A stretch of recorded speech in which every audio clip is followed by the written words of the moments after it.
And we're live. Oh, and the chat is blocking Matt's face. Sorry. Ah. Wait a minute. There we go. Hey, Matt. How's it going? Hey, good. How you doing? Good. I'll try to shift everything around. I think your audio is good. So, yeah, let us know in the chat if you're having trouble hearing either of us. Very good. All right. So no Star Trek tomorrow, but there is Star Trek tomorrow. So you will be. Hopefully. Yes. So there's a Revival House that's doing a screening of Wrath of Khan near where you are. That's so cool. Yeah, old-timey theater. That almost seems like that only gets used for like special events now. Yeah. Pretty cool.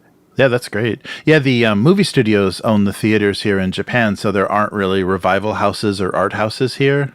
But there was, during COVID, there was some kind of re-release screenings of like Lord of the Rings and Top Gun, stuff like that. Made it back into the theaters. So there was some, and Back to the Future, I think, some really random, odd stuff. Yeah, just showed up in theaters. I think that was like all over the world, just to kind of tempt people, because nothing was being released, and just to tempt people to come into the theater with a mask. Yeah.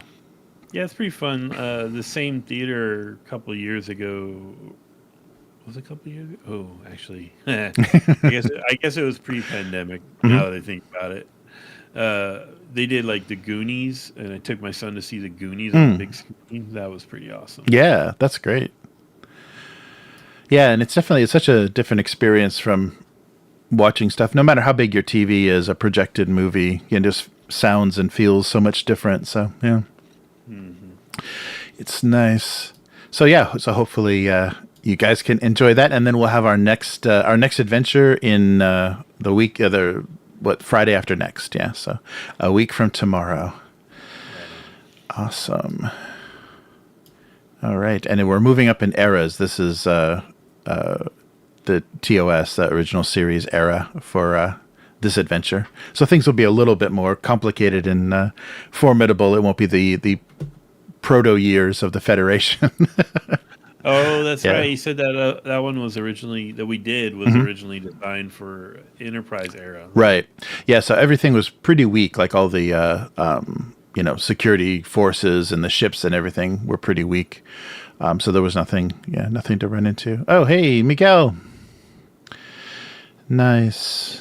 Oh yeah. Have you watched any of those accounts? So there's a non-disclosure. Everyone's signed an NDR.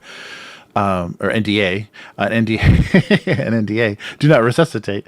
But people are leaking their opinions of the of logging into the beta, or maybe it's even alpha still, of the Dungeons and Dragons virtual tabletop. Have you watched any of those videos? Secondhand stuff like the Dungeon Craft guy. He did a little video about it because I guess he knows some of the people. And it was funny because I guess it's because of the NDA, because it kind of felt like he wanted to dump all over it. So he probably knew a bunch of stuff he couldn't say. Right. So the thing he kept bringing up was the fact that the in-game minis don't have death animations. And he kept bagging on that. And I was like, well, okay, I don't think that's the thing to go after them for. Right. There's probably more serious things than that, but he probably couldn't say. Yeah, and as long as you can like flip a miniature on its side, as long as you can just like flip it over, that's a death animation, on a tabletop anyhow. But yeah, it's weird. Yeah, I click on the token and say remove. That's the death animation. Right, that's it. It disappears.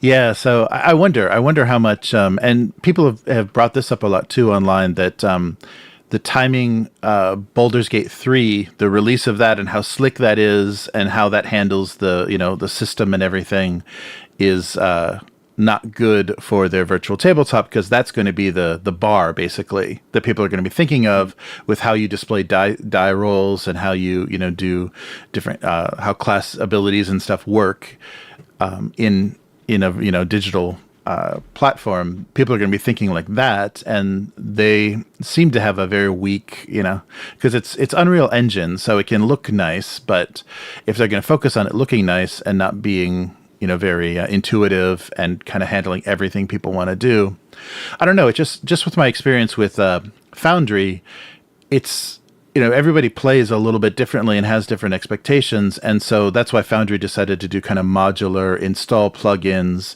If you want a dice roller, here's a dice roller. If you want a character sheet, here's a character sheet. Mix and match, add what you want. But if they're going to do a platform, if D&D is going to do one and say, this is the way that you play, it's going to be unsatisfying to a lot of people. Yeah, if they just have it one style, not a lot of, options. And then it'll increase the kind of difficulty curve to learn it if it has too many options. If it's too customizable, then people, the first time going into it, it's going to take a lot of time to set everything up, and yeah.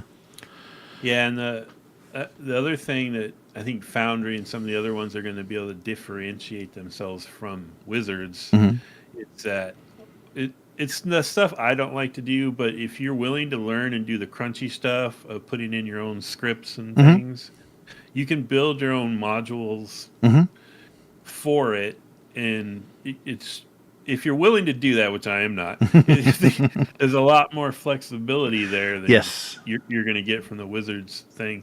The other one I watched was oh my gosh, the Irish girl. Oh, I always forget her YouTube handle. She has the roleplay channel and the Warhammer channel. It's like Discourse minis or something, and RPG Discourse. Yes, yeah. Well, the way she encompassed it made perfect sense to me. She basically said, we're going to probably end up with, and she knows because she's a Warhammer fan. You're going to have Warhammer. You have Warhammer players. And then you have miniature wargamers. And it's going to be the same thing. You're going to have D&D players, and then you're going to have tabletop role players. They're going to be two separate things. Right.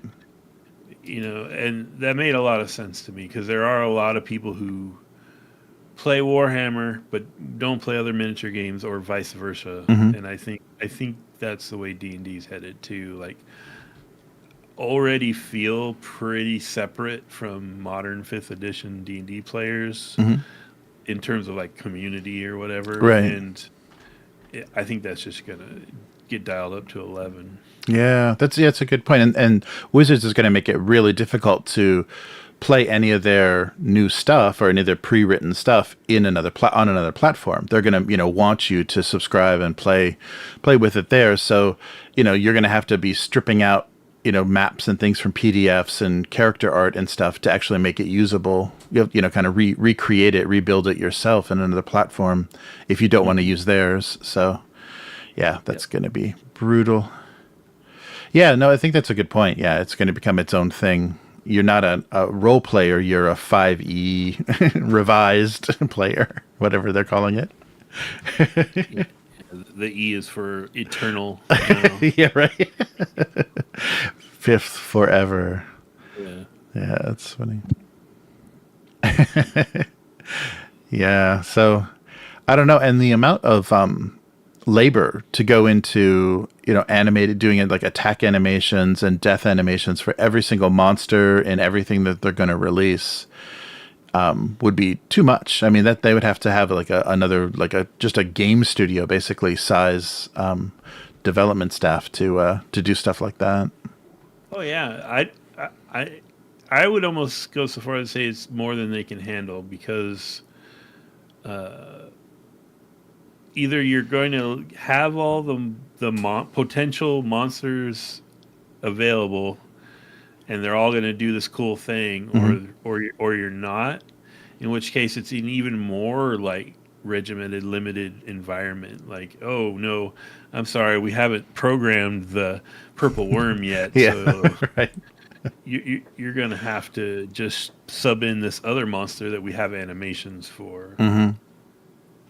Yeah, and I wonder how much like adding your own stuff and creating your own stuff they're even going to want to allow, because I guess if you're paying a subscription, they're still making money, so that's fine. But yeah, it seems like it'll be limited compared to other platforms about how how much you can build your own. I don't know. Right. Yeah. And can you even just? It's not even the way it's designed. You can't even use tokens, right? Right. Like you couldn't just import your own VTT tokens if you wanted to. Yep. Instead of making tokens, you have to sculpt 3D assets the night before. Yeah. Pass. Hard pass. Man, but it might be good for some people that are doing digital content creation if they do have like a shop and they allow you to actually sell original stuff, which I don't think they would. They'll be competing with their own products. And I don't know. I wonder what they're going to do and how the rest of the other platforms and things are going to respond. I doubt they will. Or if they do, it'll be something stupid like a 70-30 split. Right. Yeah, something that makes it, not worth it. And you can't sell it on any other platform. It has to be exclusive. And, yeah. Oh, the other feature that I thought was interesting was there's no grids. You can't do a grid. Oh, yeah. It's all like point-to-point measurements, right? Mm-hmm. So, which brings up a whole another D&D thing. Mm-hmm. Of like, excuse me, I gotta sneeze. Oh, okay. Sorry. Of like D&D, like traditional like D&D is grid combat, but it's so not interesting grid combat. It's very like they've filed all the edges off, so it's almost like, why do we even bother with a grid? And it literally they're saying by doing this, oh yeah, why would we bother with a grid? You know? Right. Yeah. It's weird. It is going to be a weird other way to play because it's not theater of the mind and it's not going to be grid based. So those are kind of the two ends of role play styles that are going to be eliminated. So it'll be this new digital way to use it. And I don't think they have a good enough team running that show, so it's going to be really buggy, and they just have no idea what they're stepping into with letting people on PCs try to run this thing. It'll be fun, and they're gonna. I can't wait for them to get hacked. Right. That's right, and then you can play all those assets in other in other platforms. Oh man, hey dude, how's it going? Nice to see everyone in the chat. Yeah. Oh, Miguel. Yeah, Miguel says, it makes a lot of sense. I couldn't get a game of 40K boarding action because we don't have the official terrain at hand. And without the official terrain, you can't play the official scenarios. Oh, wow. Yeah. Yeah, that's going to be the Wizards' approach. Yeah, I think these companies are learning such bad ideas from each other. I think a lot of the strategies and things that Fantasy Flight did with some of their living card games and miniatures games kind of poisoned a lot of the thinking about how to do stuff. Oh yeah, just put stuff on cards. So they have to buy the miniatures with the cards packed in, and they have to buy all the miniatures because some cards they can use, with anything. So a lot of these really bad ideas for how to package stuff. I think Games Workshop learned that. Yeah. Not playing card size cards and not Magic the Gathering size cards. Right. Make sure it's some weird ass size card. Yes. Right. Yeah, that's true. Because then you can sell your sleeves. Yeah. We'll see. All right. Well, should we get started? Sure. All right. Give me a second here.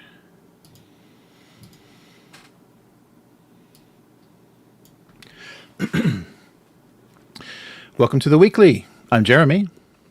I'm Matt. Hey, Matt. So Chris is not here this week. The company has some COVID positive tests. So Chris is out for, not with a positive test, but is filling in for all the missing employees. So unfortunately, no lunch, no nothing. So Matt was kind enough to jump in a box and and be beside me for this week. To Japan. Nice. So this is the 209th episode. So this week on the weekly, Dungeon Scrawl on Roll20, Warzone Eternal releases its beta rules. Final Fantasy XIV gets a TTRPG. And continuing our battle with AI, authors now are suing OpenAI directly. All right. So let's start with the... this was something we talked about this a few years back when it was first out in beta. So Dungeon Scrawl is a web-based mapping application. I think there's a lot of other things like Incarnate and I think Dungeon Alchemy that are doing things differently and in some ways better than what they're able to do. And I had a kind of bad experience with their beta because I tried to use it in an actual session, so in a Discord based roleplay session. So I was mapping the whole adventure and it just crashed. And because it was web-based, I didn't make a file. There was no save function. And so when the page reloaded, it was blank. So everything got erased. So hopefully they figured out, hopefully you're writing local save files or you're doing something with the newer versions, with like the full release version that makes Dungeon Scrawl less fragile, because that's not a good thing to have. But what they're doing now is they're going to implement that application into Roll20. So they'll have a real-time integration for online map making using the Dungeon Scrawl application, the technology. So they announced plans. So Roll20 announced plans to implement. They didn't give really a timetable, and they were just kind of talking, these would be nice features to have. We might do this, we might do that, but nothing is set in stone. So on their official blog, they said they will allow both game masters and players to have access to these tools. So players can map during the session, and game masters can create maps either on the fly or ahead of time for their adventures. So this article called Dungeon Scrawl the leader in online map making services, which I don't know if that's necessarily true, but they have some nice features. So what you can do is when you're drawing the maps out, you can switch to an isometric mode. So regardless of how you're building the map, you have like two versions of the map that you're creating at the same time. And they also have a lot of interesting effects, like the little old school like hatch marks on the outside to show where the solid rock is and the earth that you're digging into. There's a lot of things that make it look very old school and are very charming about the presentation. And then of course they also let you do either hexes or squares. And the aerial view, like overhead view and isometric switch is pretty cool. That's a pretty nice, because that also is a nice way to kind of revisualize things for players. So there was a comment. So I guess the blog writer was Andrew Searles from Roll20, who's the project manager. And what they want to do with this integration of Dungeon Scrawl is create easier methods to export maps, and then a shared library of user-made maps, and then also some other unrevealed plans, but they don't know if any of this is actually going to happen. So the thing that they are doing is implementing it as is, and on the blog post that says there's no strict timeline for when this is coming out. But there will be Dungeon Scrawl implementation. So what do you think, Matt? Do you think that's useful? Do you think that would be useful? Well, like you said, if it's stable. Mm-hmm. When you did it, you were playing over Discord, but you were live mapping, so there was some way for everyone to join your map, basically. No, I was just mapping. I was going to export it like as we finish, and no one could see what I was doing. I was just kind of testing the app and seeing if on the fly it worked very well. And the early version of it had no furniture assets or anything, so basically I was just doing circles and squares to represent things, and figured I could go back in Photoshop and whatever and sweeten up the look of some of the assets. But it was basically just using, instead of pen and paper, like instead of graph paper and a pen, I was using this tool in another window, and it had a little hiccup mid-session, and I was like, okay, it's all gone. Yeah, I mean, it's cool. I think we're going to see a lot of this, right? Mm-hmm. A lot of the big VTT players scrambling for unique, like, services or products that they can sell. Yes. Because they're, obviously they're probably all worried about the whole D&D Beyond, whatever it's called. Yes, thing. Yes. And so we're probably going to see a lot of that. I don't know about the tools. I've never used it. Mm-hmm. I've used Dungeon Craft, which Mm-hmm. is very useful. It's not the prettiest. And I've used Incarnate, which is beautiful. Yeah. But they don't really. I feel I've had Incarnate. I've been a paying user of Incarnate for, gosh, probably 3 years now, Mm-hmm. and their implementation of new stuff is super slow. Yeah. They don't really roll out new stuff much. Mm-hmm. They've been talking about doing like a modern or sci-fi set of tools for Mm-hmm. a long time, and it still hasn't really happened. Well, yeah. So, but overall, you can make beautiful maps on there. Mm-hmm. So we'll probably see something like that with Incarnate in some VTT at some point or Right. something. I don't know. But I would expect, all the big VTT players to be looking for things that are like, look at us, we're different. Mm-hmm. We've got this, Yeah.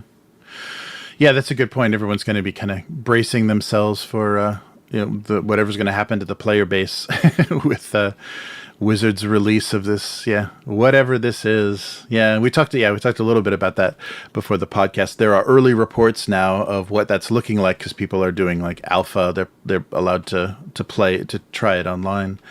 And it sounds mixed. Yeah, the reviews so far are mixed, and people, will just have to get used to it. And it'll be interesting because then there'll be a whole generation of players that's the way to play. That's all they've ever done. That's the way they've played Dungeons and Dragons. So weird stuff. But speaking of trying betas, there is a beta set of rules that came out for the Warzone Eternal Kickstarter. So Rez Nova released the beta rules, and so posted on the Kickstarter page for all the backers. So they're saying, while this is a beta release, the document reflects a massive amount of effort from our development and playtest teams. So barring a final editing pass and potential reorganization of content to respond to usability considerations, this will be the final pre-release state of the rules. So they included a few things, a few unit types, the Nephrite of Algaroth and the Cartel Field Agent that don't have stats for them. So these are going to be things that are going to maybe roll out in the future. They haven't completely play tested them yet, but they did include them in this, but otherwise you're getting a pretty complete force list of everything that they produced for this original kind of core set. There isn't a scenario builder, so they give you you can roll a d20, and I think there's 4 or 5 scenarios that are kind of the basic ones to play with this original release of the rules, but they don't give you the ability to build them yet. And of course, these beta rules start with Chapter 2 because they don't give you any of the fluff either. I think Chapter 1 is going to be the setting and everything. So Rez Nova said that they're open to answering questions either on the Facebook group or wherever you can get a hold of them. I'm sure the comment section of Kickstarter as well. And the last thing they said is, I'm fairly confident that we've otherwise created a comprehensive and understandable set of rules. So they're looking forward to pictures of your games as you're playtesting for them. So this is a little interesting because talking to Rez Nova, especially before their first canceled Kickstarter, they were very conservative about how they were going to release things. And very protective of, so no STLs of the miniatures. They didn't want to have a PDF of the rules floating around out there, but they weren't going to do a nice hardcore rule book. They're still doing this kind of half size A5 size little softcover book, but I'm surprised that this is out there now, if it is a fairly complete set of the rules, because this is what people have been waiting for ever since this was announced, is the ability to play an updated version of Warzone. So yeah, we'll see how people respond to this, and it wasn't the one thing I was concerned with, because I kind of skimmed them, basically the PDF. It was pretty complete and pretty easy to navigate. I skimmed what they had so far, and they touch on the light and dark mechanic. So if you're not playing Brotherhood or the dark forces, or you're not playing Algaroth or any of the dark symmetry forces, you could choose to have some kind of consultant, advisor. I think they call them advisors. So for the Brotherhood, they call them advisors, and I think they're just called cultists for the Dark Legion forces. You can include them in your armies, and I think they're doing that. I thought that was going to be a huge mechanic in the game, but it just seems to be like a smaller thing that you can do. So you have you have the 5 corporations, and you can include either light or dark forces, and I'm not sure you can both choose. I think you have to choose opposing. I have to double check if that's how they set that up, but you can include and I think that because that gives you access to things that other armies can't do. So basically, they have magic, or they have special abilities that the regular corporate forces don't have. And so that was their way to give you casters, or give you undead or something in your army. Basically. But I was worried when I first heard them talking about that. I was worried that was going to be this huge thing that kind of themed the whole game, and didn't seem quite to make sense in the world if you're always choosing opposing forces. But it seems like that's a minor thing. So maybe that got scaled down between rule versions. The other thing I noticed in the rules is there's no panic rules. They're using the bolt action style pinning rules, so pin counters on depending on how much damage is done.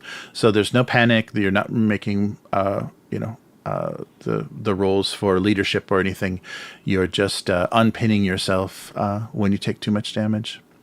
So yeah, I'm curious what the kind of community reaction will be now that we have the full rules and the stat lines and everything, because that was a surprising thing that they released the stats for the units in the book. I mean, you can't play test otherwise, but without what I thought the intention was, those were only going to appear on cards that were only packaged with the miniatures, so they would protect themselves from anybody having a full rule set. This is a full rule set, so that was a little bit surprising. Yeah. They probably realize that that's pointless. And stuff's going to get out no matter what. Right. So is the core combat resolution system pretty much the same as older versions of the game? Yeah, it's very, very similar in it's D20 based. You're rolling under, kind of coming up with a target number, and then you have an armor save. They don't call it an armor save, but you have an armor roll, I guess. So yeah, it's very similar to first edition. Yeah, because I was comparing it. Yeah, I had my first edition copy, so I was comparing it directly. So they have the stat lines are almost identical. They don't have actions, I don't think. Which is the only difference. So some units can take more actions during a turn, or more can be activated more. The one thing that which I think is similar to first edition, that I think has changed, and especially in skirmish is much more fun, is alternating activations. So you played Stargrave, right? So you alternate. You move a unit, the other person moves a unit. And that has, you can react and have things, much more can be going on because the turn changes so quickly. So this has an active player and a reactive player in 2 parts, each part of the turn. So you're an active player once per turn and a reactive player once per turn. And if your units aren't pinned, then they can have a reaction token, which means they can do something. So if they're hit in melee, they can hit back. If they're shot at, they can dodge. There's a lot of actions that you can take as reactions. And so that's how they're trying to handle not being alternating activation, is giving you some things you can do on your turn, when it's not your turn, essentially, when it's your reaction turn, when you're, defensive. So I don't know. I kind of like most of the modern games, that I played are you move a unit, I move a unit, and that's nice. But I guess that maybe the old school flavor is what they were going for. But then they, kind of seasoned it with a little bit of that reaction. So a little bit more like Infinity. When someone is shooting at you, you do something about it. You don't just stand there and let your armor take it, or whatever. So it has a little bit. It's kind of a combination of those things. And deployment was the same way, unless there's a special rule that lets you set up out of deployment. Basically, one person sets up everything, the other person sets up everything, and you're rolling for just rolling off initiative to decide who does that first, who deploys first. And then the person that doesn't deploy gets the first turn, the first action. They're the first active player. The one thing that I didn't like about initiative, which I'm not sure, I don't know, this seems like an odd thing, but there's some bonuses, like leadership and things give you a bonus to your initiative. So you roll a d20 and then you add, +5 or whatever your bonus is. But you also add whatever victory points you've already achieved in previous turns. So that means that the winner, the person that's already winning, is more likely to go first again. Yeah. And that tends to snowball. So you're going to definitely want strategies to very early on take whatever objectives you can just for that additional initiative boost, because that's going to help you. I mean, because a lot of the games, Chris and I were playing with Oathmark. It really did come down to whoever got initiative on that last turn was going to win, because there was things would get that close sometimes. So if you have this building initiative bonus just based on victory points, I don't know if that's a great way. No, that's what in board gaming we would call a win more mechanic. And I despise those. I feel like if you've built a win more mechanic into your game, you've failed already. Yes. So we'll see. They sound pretty confident about these rules. So we'll see what's going on. I'm curious how people will react, because they have the flavor of first edition Warzone. With a little bit of the reactive tokens or a more recent update. And the stat lines are interesting. They've kind of rebalanced some of the weapons and things to work a little differently. And the other thing is, just like the old school games, you have all of those, special. Everything has a keyword or a property that gives it special effects. So there's a lot of those to learn for each type of weapon and things. So that'll give some different flavor to the different corporation, troops, because they'll have weapons that, have area effect or have some armor piercing or something. So we'll see. I really liked how Stargrave was kind of a blend, because you had alternating phases or alternating turns, but it was in phases. So you'd alternate the captains and they could command up to 3 of your dudes. Then you'd alternate the first mates and they could command up to 3 guys. And then anybody you had left over would go in the last phase. So it was alternating, but it was in phases. And then what I really liked was, if you got into melee combat, you didn't have reactions. But if you went into melee combat, there was one combined roll between the 2 opponents, and that roll could go either way. That the defender could end up doing the damage instead of the attacker. And I really liked that you had that weird. It made melee feel significant and different from just shooting. No, I think that's good, and I like that they stuck with the D20. I think D20 is really swingy in war games, so it allows you to be like, oh, I can't believe, I had a huge advantage. I was going to crush you, and you pulled that off. You totally defended that or whatever. Yeah, so the swinginess of D20 is kind of fun in war games, skirmish war games, because it doesn't feel so predestined. Yeah. So you got to prepare new players, because some people get really butthurt by the swinginess. Yeah, that's true. Yeah, that's 20. Right. That's true. Yeah, because we had some of that come up with Stargrave. Yeah, people throwing dice off the table and being, I'm not using that one anymore. That one must be cursed. Yeah. Yeah. Because you can get some, and that was the thing too. Significantly failing in Frostgrave or Stargrave had that consequence too, where you took damage to yourself. You took some the casting, one of their magic rolls. Yeah, you hurt yourself really, really failing your magic rolls.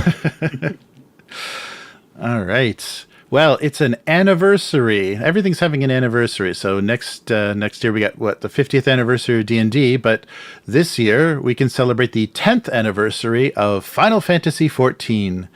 So this is, and coming to the tabletop. So Final Fantasy XIV was kind of this this attempted sequel. It's an MMO that they had Final Fantasy XI, and these are weird because these are the Japanese RPGs that are sequentially numbered that have been going on since the early 90s.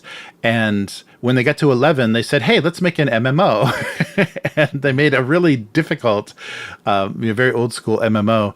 And then that was 11, and then by the time they get to 14, let's do it again because technology had improved, and the first attempt was a miserable failure. Technically, it didn't work very well. There was no kind of end game content, so people kind of blew through the game, and we're like, "Now what do we do?" And they're like, "Well, we haven't built that yet." So it was a really big, really big failure in its first year of release. So they actually took it down. And then they spent, I think it was 2 years, and then they released A Realm Reborn. And that was this like relaunch of this game. So basically they had all these assets that they built for this game, but just I think how the battle worked, how some of the skill systems worked and stuff people weren't happy with. So they relaunched it, didn't have to do any of the, the heavy lifting work, just some kind of programming. And now it is probably the number one MMO out there. I think it's as World of Warcraft kind of fades, you hear more people talking about Final Fantasy XIV really than anything else. Occasionally like a Korean game will pop up into popularity, but for some reason they hit this like sweet spot of people that like Final Fantasy, people that like Japanese style RPGs, and it really did well in that relaunch, which is, I don't think anyone's ever done that before. If you try to relaunch it, there's just no chance. But for their 10th anniversary, they've announced a tabletop starter set for the RPG, in which you can recreate your characters from the MMO in a pen and paper game. So this set is going to include a player's book, a game master's book, pre-made character sheets for warrior, white mage, dragoon, black mage jobs already, and then of course the rules to build those, as well as a custom set of 16 dice, 6 d20s and 10 d6s. So it'll be a d20 d6 system. And the interesting thing about the job system and how the MMO itself works is your class choices are fluid just based on your equipment. So if you change what you're wearing, you change your gear, you change your class or your job, essentially.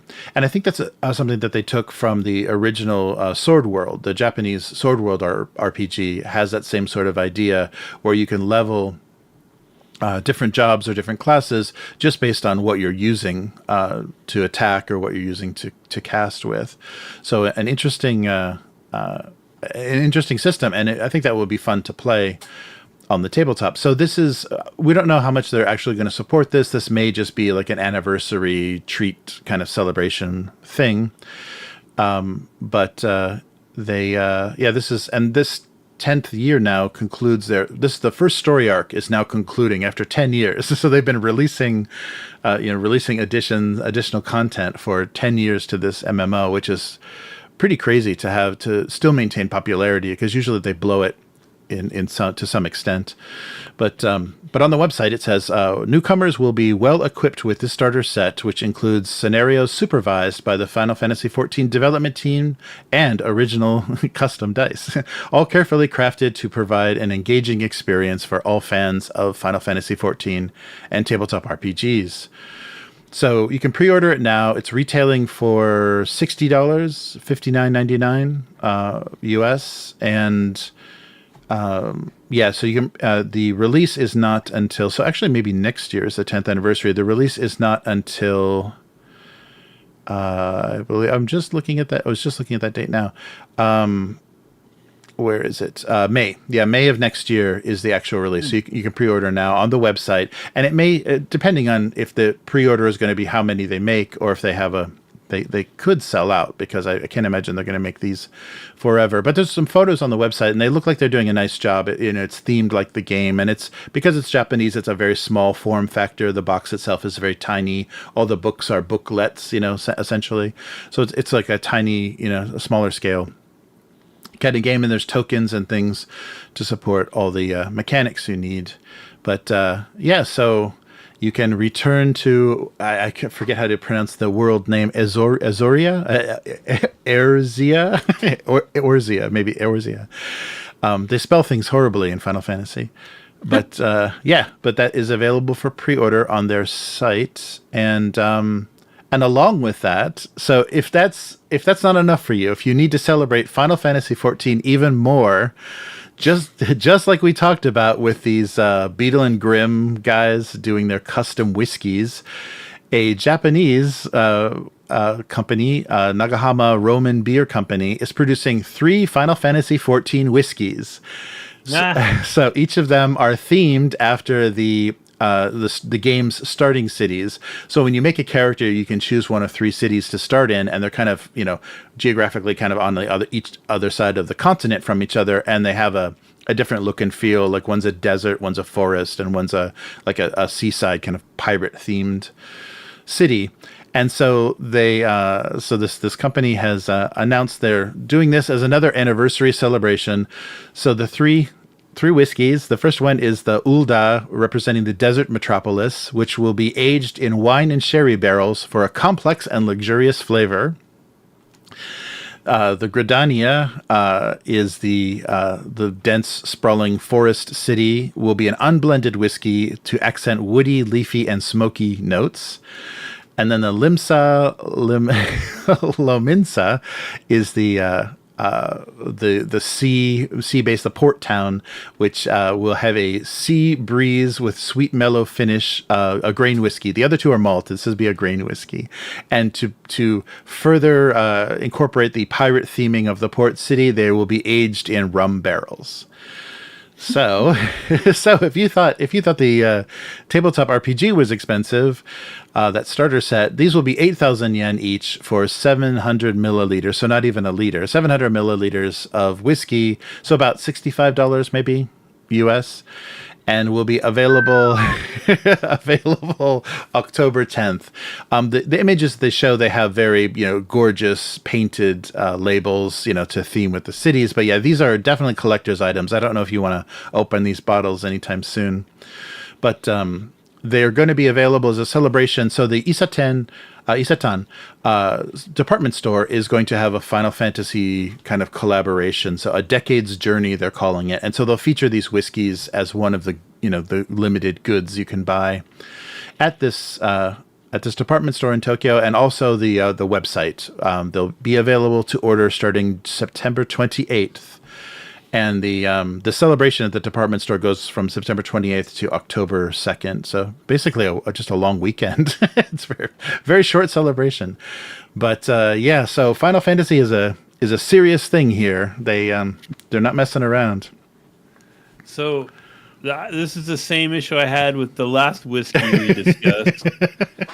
If it's coming out in September, when did this whole plan get greenlit? Because if you're going to age it right, you didn't do this like 2 months ago.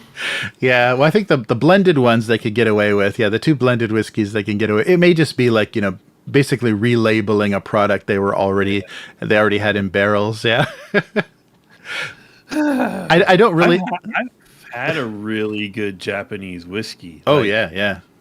Like when Japan decides they like a thing and they're going to excel at it, they kill it. Oh yeah. So it's like, damn it. This sounds like it's going to not be that way. Right. Yeah, this seems like a novelty thing, because sometimes they'll do like health potions and things. So they'll make it like an energy drink that's a health potion. They'll put it in a fancy bottle and label it Final Fantasy, for the collectors.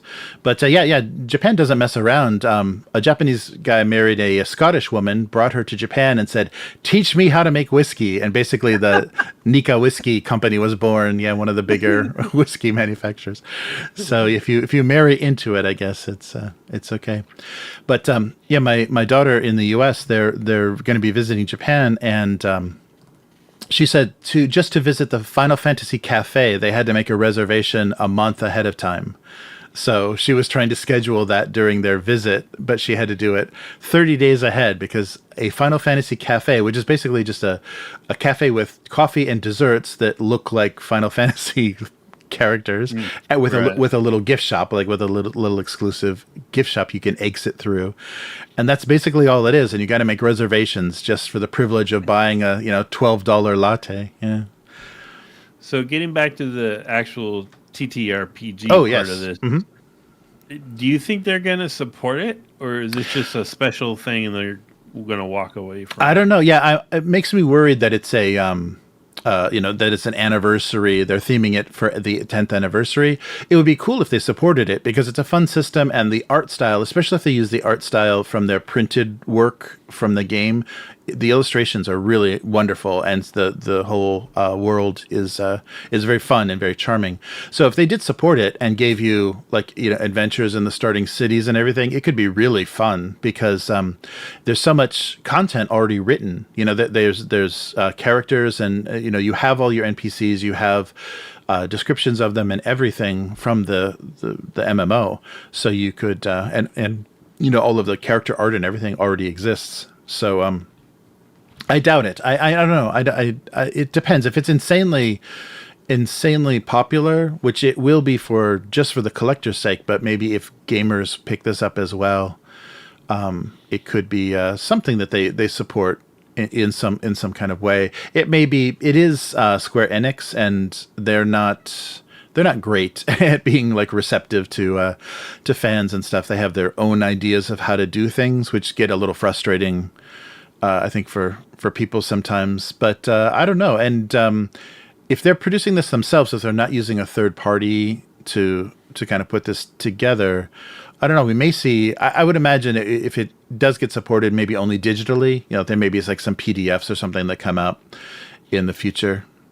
So is it the Sword World people involved? Or is it just using the system? It seems like the system. Yeah, it's the MMO itself seems like it was inspired by that system. So I would guess that this would feel very Sword World. So that would be weird if they don't use that system. It would be very strange because it'd be this weird,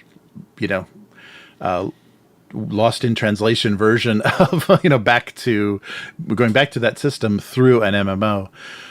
So yeah, they didn't say specifically anything about the mechanics. Okay, because I listened to a podcast not too long ago where the theme of the podcast was RPGs where you get to play goblins, and there were some cool ones. But they brought up the Goblin Slayer RPG, which is, I guess, based on the Sword World game, and it sounds like they just put out a book and then never came back to that one. Right. Yeah, I wonder, and I'm not sure the mentality here if Japanese players are very much into making their own original adventures. I've never been in a Japanese language gaming group, so I don't know how they play, and if they want to follow some pre-written thing, if they want a campaign and adventure made by the company, or if they just want to do their own thing. So I'm not sure. This might be a good starting point for doing that. And, like I said, there's just so much content out there. You could get 10 years of the MMO content that you could bring into this game. So, yeah, could be pretty fun. But, yeah, I thought that was really funny that it's been around for so long. And now they're finally putting it on the tabletop. But it's weird. Yeah, they're kind of randomly making tabletop RPGs based on popular things here recently. I think because, they've noticed the popularity of 5e, and some of the hobby shops, their RPG sections are getting quite large. There's a lot of indie RPGs and stuff here. Did somebody, am I remembering this wrong? Did somebody make a Warcraft TTRPG and it bombed? I can't remember. There've been board games. There was a Chinese knockoff board game of Warcraft, but I don't think there's been there's been trading card games. I've had Card Battler, collectible card games, but I don't think they've done a tabletop RPG for Warcraft. Yeah, I don't think so. Yeah, not anything that got any traction. Yeah. And surprised. yeah, me too. That seems like an obvious, and maybe if the timing was different, and also maybe they were just worried because, that's the funny thing about this is an MMO is such a time suck, and why would you play a tabletop pen and paper RPG when you could just be logged into your character and leveling your character, So it's kind of like a weird, there's a weird kind of conflict between these two systems, and like, oh yeah, I want to play my character from the MMO, at the table. Okay, actually, no, I don't want to do this anymore. I want to get back to my character, because the amount of hours you have to put into these games is crazy. So anything that that used to take away. So yeah, like I'm saying, that may have been their thought. So Blizzard may have said, oh yeah, that would be really cool, and we have a lot of great art assets to do this, but that would mean that they are not logged in to playing World of Warcraft, so let's not. They're participating with the IP, but they're not, using their subscription. So who knows? Who knows what the thinking was? All right, and we got to come up with a name for this segment because I think it's going to keep occurring. But the war with AI, or the the fight with the machines. So another story. So last week we talked about some artists that sounded like, they didn't have a lot of money. They're actually having trouble paying their rent, and were trying to sue Midjourney and some of the art creation software, and also I think DeviantArt as well was named, to try to say that they've stolen their copyrighted work without their consent, and to get some sort of relief for that. That doesn't sound like it's going to go particularly well. But we have some big names now. This has been going on. There's been a couple of previous cases, but we have some big names now that are going directly after OpenAI for copyright infringement. So previously, I think there was a privacy. They tried to go after these AI scrapers for privacy violations. That got dismissed.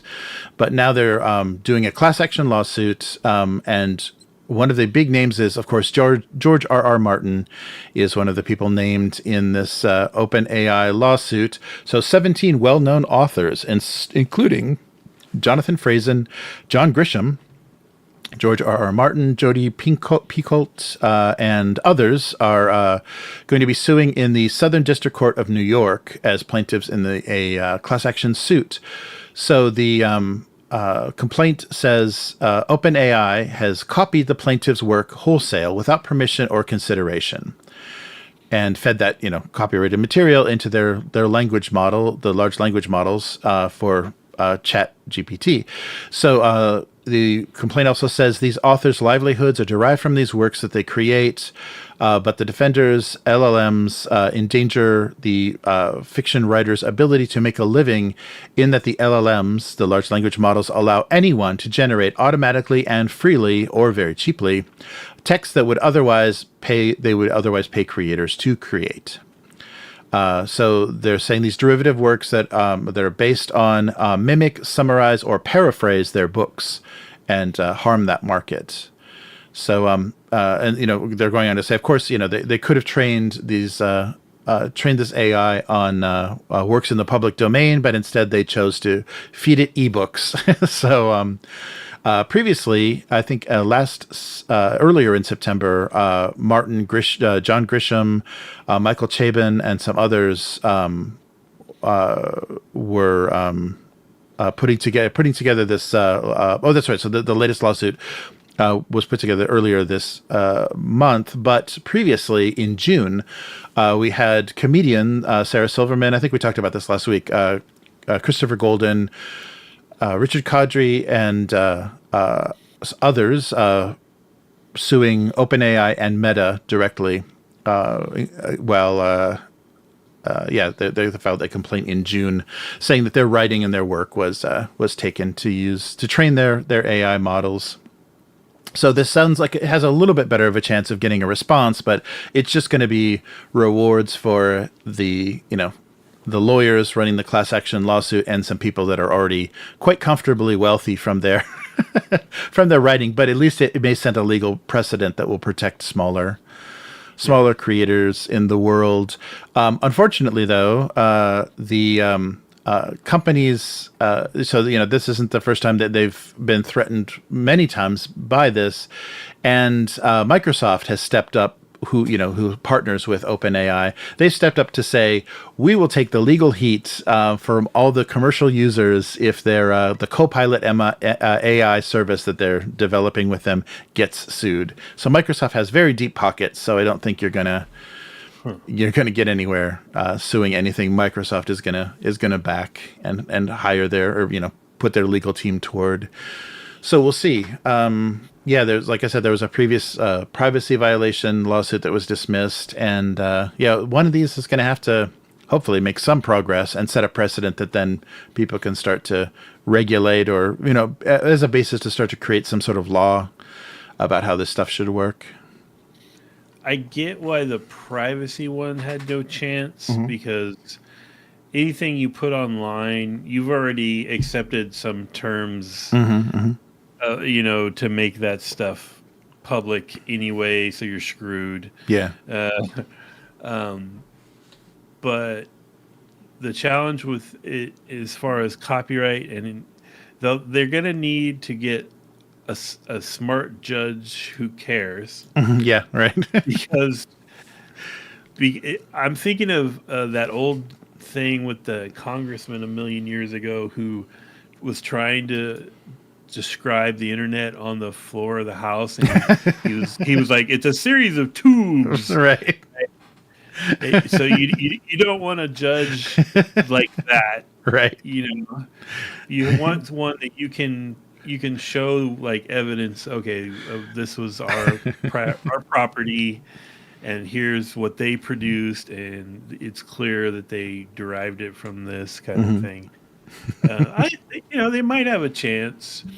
I kind of agree with what Chris said last week. Like, it's not really AI. We should stop. It should stop being called AI. It's really just like extremely powerful information gathering and sorting. Right. That it gathers it and it sorts it based on parameters. It's not really AI. That's going to be a whole different problem. Like, if they could make like completely sentient AI, right? Because then it'll be like, okay, you can't say he just stole this stuff or it stole this stuff, because he's doing it essentially the way a human would do it. Right. Yeah. Drawing on life experiences or whatever. Right. Yeah. That'd be way trickier. Yeah, definitely. If it was an AI that you could consider able to create, then it could hold a copyright. Then why wouldn't that thing be able to have a copyright as well? Yeah. So it's just brutal that they've taken advantage of. So things moved from, you used to have to pay money for a website, and like you're paying to set things up, and then as social media and things expanded, and we had platforms like Facebook and YouTube, people could just start throwing stuff out there freely, and you didn't have to pay to host any of this stuff. So you could do thousands of hours of video or whatever, and there's lots of platforms that would host them for free. Back in the kind of early days of the internet, it was pay to play. You had to set up a website to distribute anything. So there was this barrier to entry, and now they've taken advantage of the fact that there's all these platforms that have made you sign some sort of user agreement to put stuff completely out there, and they're just scraping it. They're just using it. Well, now we can train things on this, and I think that's a real mistake, because they're going to force things back into. Everything's going to have a paywall now. Everything, to get into anything, you're going to have to start. We don't want you looking at this, because they've signed an agreement and you have to agree to do something before you can come in, and we're going to get your credit card, on the way in. Yeah, you'll have to host your stuff in some special protected environment. I think it's kind of ironic, on a not important note, that George R.R. Martin is suing, is part of this lawsuit, because I think a lot of Game of Thrones fans wish he would use AI and just finish his damn book. Yeah, that's what's going to happen. Is after he passes away, they're just going to feed his works into AI and just press a button. Give us those 2 last books, you bastard. Yeah, that's true. Yeah, Miguel even said that. Yeah, this is just one more excuse for him not to finish. Yeah, exactly. But don't get involved in anything else. No more TV. No lawsuits, George. Just start writing. Yeah, it's too bad. Yeah, it's gonna be a shame when he like had the chance to finish this story, but because he got involved in that HBO series, and whatever reasons, I mean, maybe because of the reaction to his initial ideas for how these storylines were going to end, because that's basically what he did. He gave them like cliff notes or his like outlines of what the last two books were going to do, and they just they just puked it out. And so maybe now he just won't go anywhere near it. So you're going to have this kind of Wheel of Time situation where it's like, well, are we going to hand this to another author to continue the story, or are we going to just let it, die mid-sentence, basically? Yeah. I mean, I think after the third book, he got really up his own ass and it got really boring, in my opinion. Like I don't even care if he finishes it. Yeah, I wonder. Those books turned into slogs after book 3. Yeah, and it sounds like they're just getting bigger and bigger. Like the page count is just, getting insane. They're not going to be able to actually fit a physical paperback binding anymore. Yeah. Yeah, that's crazy.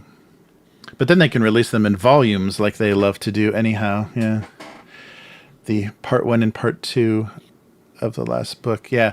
So, this is interesting. We'll keep an eye on this as different people at different levels, and and like we saw with was it Stronghold Games? Yeah, just kind of like, we're just using AI. What are you going to do about it? Yeah, it's the future. It's the inevitable future.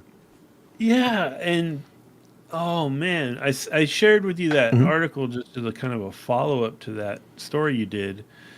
It was like, I didn't know that Stronghold and indie board games had merged. Oh yeah. And I'm like, you have indie in your name. Right. What are you doing? Yes.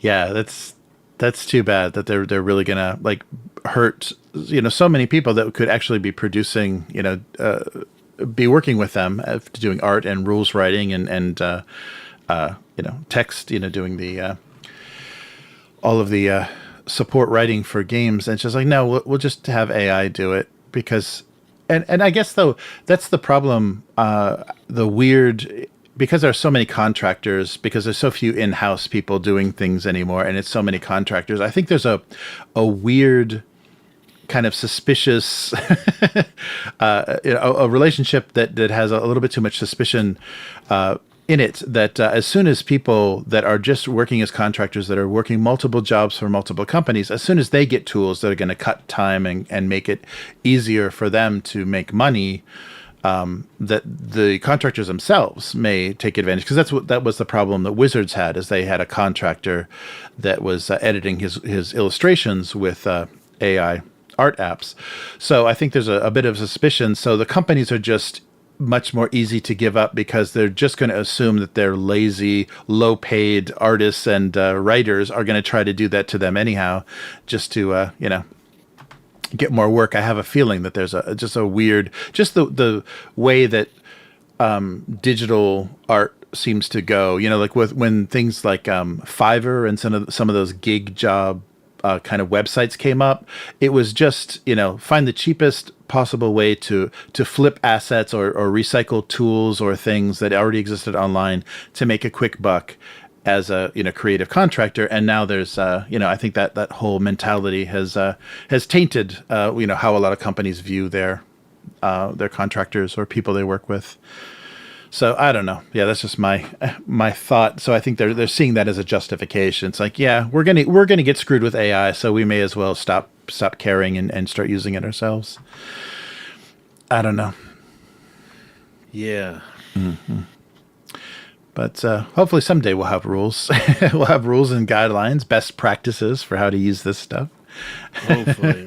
I mean, I think publishers, if they care about their content creators and like their credibility of their work they put out, then maybe they'll actually actively oppose this. But I imagine there's always that greed factor where they're like, or we could just save a ton of money.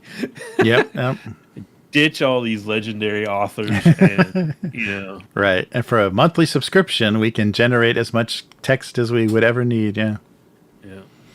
Yeah. It'll be weird. And like there was some art teacher that was doing a podcast that said, yeah, you're going to go to art school and you're going to learn how to write prompts. It's going to be a prompt writing studio instead of actually like holding a paintbrush or a pen. You're going to just be learning how to use the best adjectives to feed the AI, the AI art generation. Right. All right. Well, that is going to do it for this week. So where can people find you, Matt? I am on Threads and Instagram. It's at Hargald, Hargald, where I do talk a lot about games, but I also talk about some randomness and F1, sorry, which is in your neck of the woods this weekend, by the way. Oh, yeah? Yeah, the Japanese Grand Prix is this weekend. Oh, nice. Yeah, up in Suzuka. And yeah, my drive-through books. I have one copper and one silver. Nice. And I won this one publication or one purchase away from being copper. So, feel free to swing by drive-through and bump that up one. Oh, nice.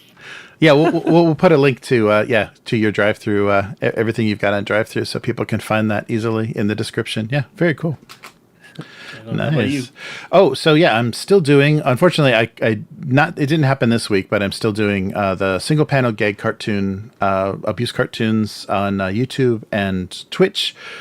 So I draw the cartoons on a live stream and eat some Japanese snack food from the convenience store to kind of break up the drawing process. And so that's Abuse Cartoons. And if you want to read that cartoon, Go Comics has it. So gocomics.com/domestic abuse. And if you want to support what we're doing here on the weekly, visit upturntable.com. And there you'll find everything that we've been working on. It's Upturn Table on both YouTube and Twitch. And these live streams get archived on there. But if you'd like to listen to them on a RSS feed, you can become a patron. So consider becoming a weakling on Patreon. Patreon.com/upturntable. And and we have, that's right, I completely did not prepare for this. We have a new weakling. So the weakling ranks have grown. So thank you very much to so Derek Semsick. Derek Semsick is our newest weakling. So thank you so much for supporting us. Yes, I should have had some fireworks and confetti with your name. So sorry about that. I completely forgot we got a new weakling. It's so funny because that's people either go above or below weakling. So it's like this sweet spot. So I'm so happy when we have a supporter. So yeah, Derek, please be in touch and let us know anything you'd like to see on the weekly. And thank you so much for supporting us. You can also support what we're doing in Upturn Table. The join button below this video will let you become a YouTube member. There's YouTube exclusive member content that pretty much mirrors what's on Patreon. Of course, there's no way to do the RSS feed, but you do have the ability to listen to the live stream as audio. But we sweeten the audio for this live stream, put it on the RSS feed for Patreon, and release that every week as well. So you can listen to us on the go with that feed. And yeah, thank you to everyone who's supporting us through those various means. And that'll do it for this week. We'll be back again next week to do some more. So thank you again, Matt, for joining me, and we'll see you next week. Bye. Goodbye.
All right.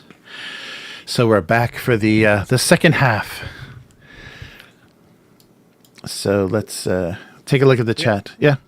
We haven't been getting our Kyle Brink updates. Oh, that's right. I haven't done. Yeah, that's right. I was waiting for a big number. Yeah. What are we at?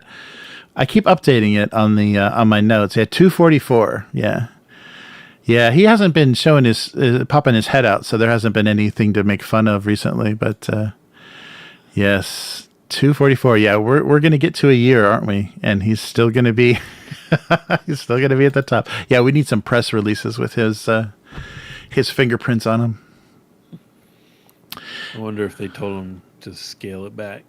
Yeah, right. Yeah, after his initial campaign through the through all the podcasts. Yeah, it's really funny how Wizards handled everything, and I think I was talking to Miguel about that. That guy, that Chris whatever guy that is from Microsoft that was the head of their digital stuff. He wants loot boxes and season passes and tiered subscriptions, and he wants that stuff so badly in this new VTT thing. Well, yeah, they're gonna do all of that. Mm-hmm. I'm curious how close up to the line of pay to win they're gonna get. That they're gonna sell dice skins. Obviously, the miniature thing is gonna get monetized somehow. Yeah, they'll probably eventually be the Warlock spell pack for $6.99. Where all the graphics are custom tailored to a specific class kind of thing. Right. Yeah. But I'm wondering how the line is right for those kind of things. Is this all cosmetic, or is it actually what you have to pay for to do well in the game? Mm-hmm. I wonder how close to that line they're going to get. Yeah, that would really suck if you couldn't play a class until you paid for it, until you bought its, asset pack or whatever. Yeah. That would be brutal. Mm-hmm. Yeah. So you can play Human Fighter. That's it. Yeah, Human Fighter is the only thing you play for free. And somebody said that they saw in one of the asset names that one of the things was named Painted. So there may be some sort of way to custom paint or detail your own miniatures. A few of those, like the what's that Forge? Hero Forge. Hero Forge, yeah, that sort of thing. I wonder if they're going to have, because Hero Forge lets you export digital assets as well. So if they partner or if they come up with a similar solution, where you can kind of aren't they already working with Hero Forge? Maybe, yeah. I think they might be.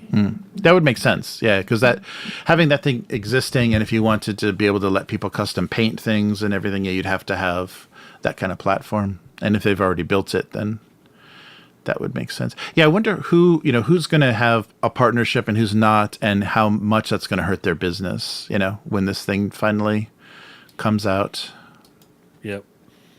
I'm very curious about how it's all going to shake out. And how badly this 50th anniversary thing is going to go, because we've got the documentary coming out, and I'm sure we've got infinite swag. I'm sure there's thousands of dollars you can spend on, 50th anniversary ampersands and things. There's all kinds of weird. And I wonder, D&D. I wonder too, all these, big quote unquote indie companies that put out a 5e version of their game. Mm-hmm. Where are they gonna go? Are they still gonna do that? But now they can't also provide the assets for it. Yeah. In Wizards' little walled garden. Mm-hmm, so they're just gonna try to catch a small amount of people who still want to play 5e right. at a table. Mm-hmm. But they don't want to play official 5e. They want to play this other game using 5e system. I think that's a narrow band. Right. Yeah, it'll be interesting to see what happens and how friendly Wizards is to helping them kind of stay as a third party, kind of content creator for them if they're going to make it real hard. If the split's going to be bad, like, you're talking about like a real unfriendly profit sharing and everything is going to make that impossible. Yeah, and the effect it's going to have on Drive-Thru RPG and Roll20 as well. Yeah, I think people just have to. Some of these companies that have been like the only solution or the biggest one for a while, like Roll20, have to get their shit together and really start to, take seriously what they're doing and refine and upgrade the experience and make it something worth paying for. Because right now, a Roll20 subscription sounds like such a waste, such a waste of money. Yeah, I mean, unless everybody that is using it, it's not the thing. But so we'll see. It's going to be strange, and because the Magic, the 30th anniversary Magic stuff was such a fiasco. I'm just imagining the same kind of thinking is going to go into D&D's 50th, and that's going to be a shame because this is a nice chance to celebrate this hobby that's had a weird resurgence. That nobody really expected to be popular the way that it is. Yeah. So. I can't wait to, they're going to sell their $500 resin gelatinous cube that glows in the dark or something. Right. Just stupid stuff. Yeah, there's going to be a lot of weird dice sets and GMs or DM screens and things that, are going to be part of this. Yeah, I don't know what...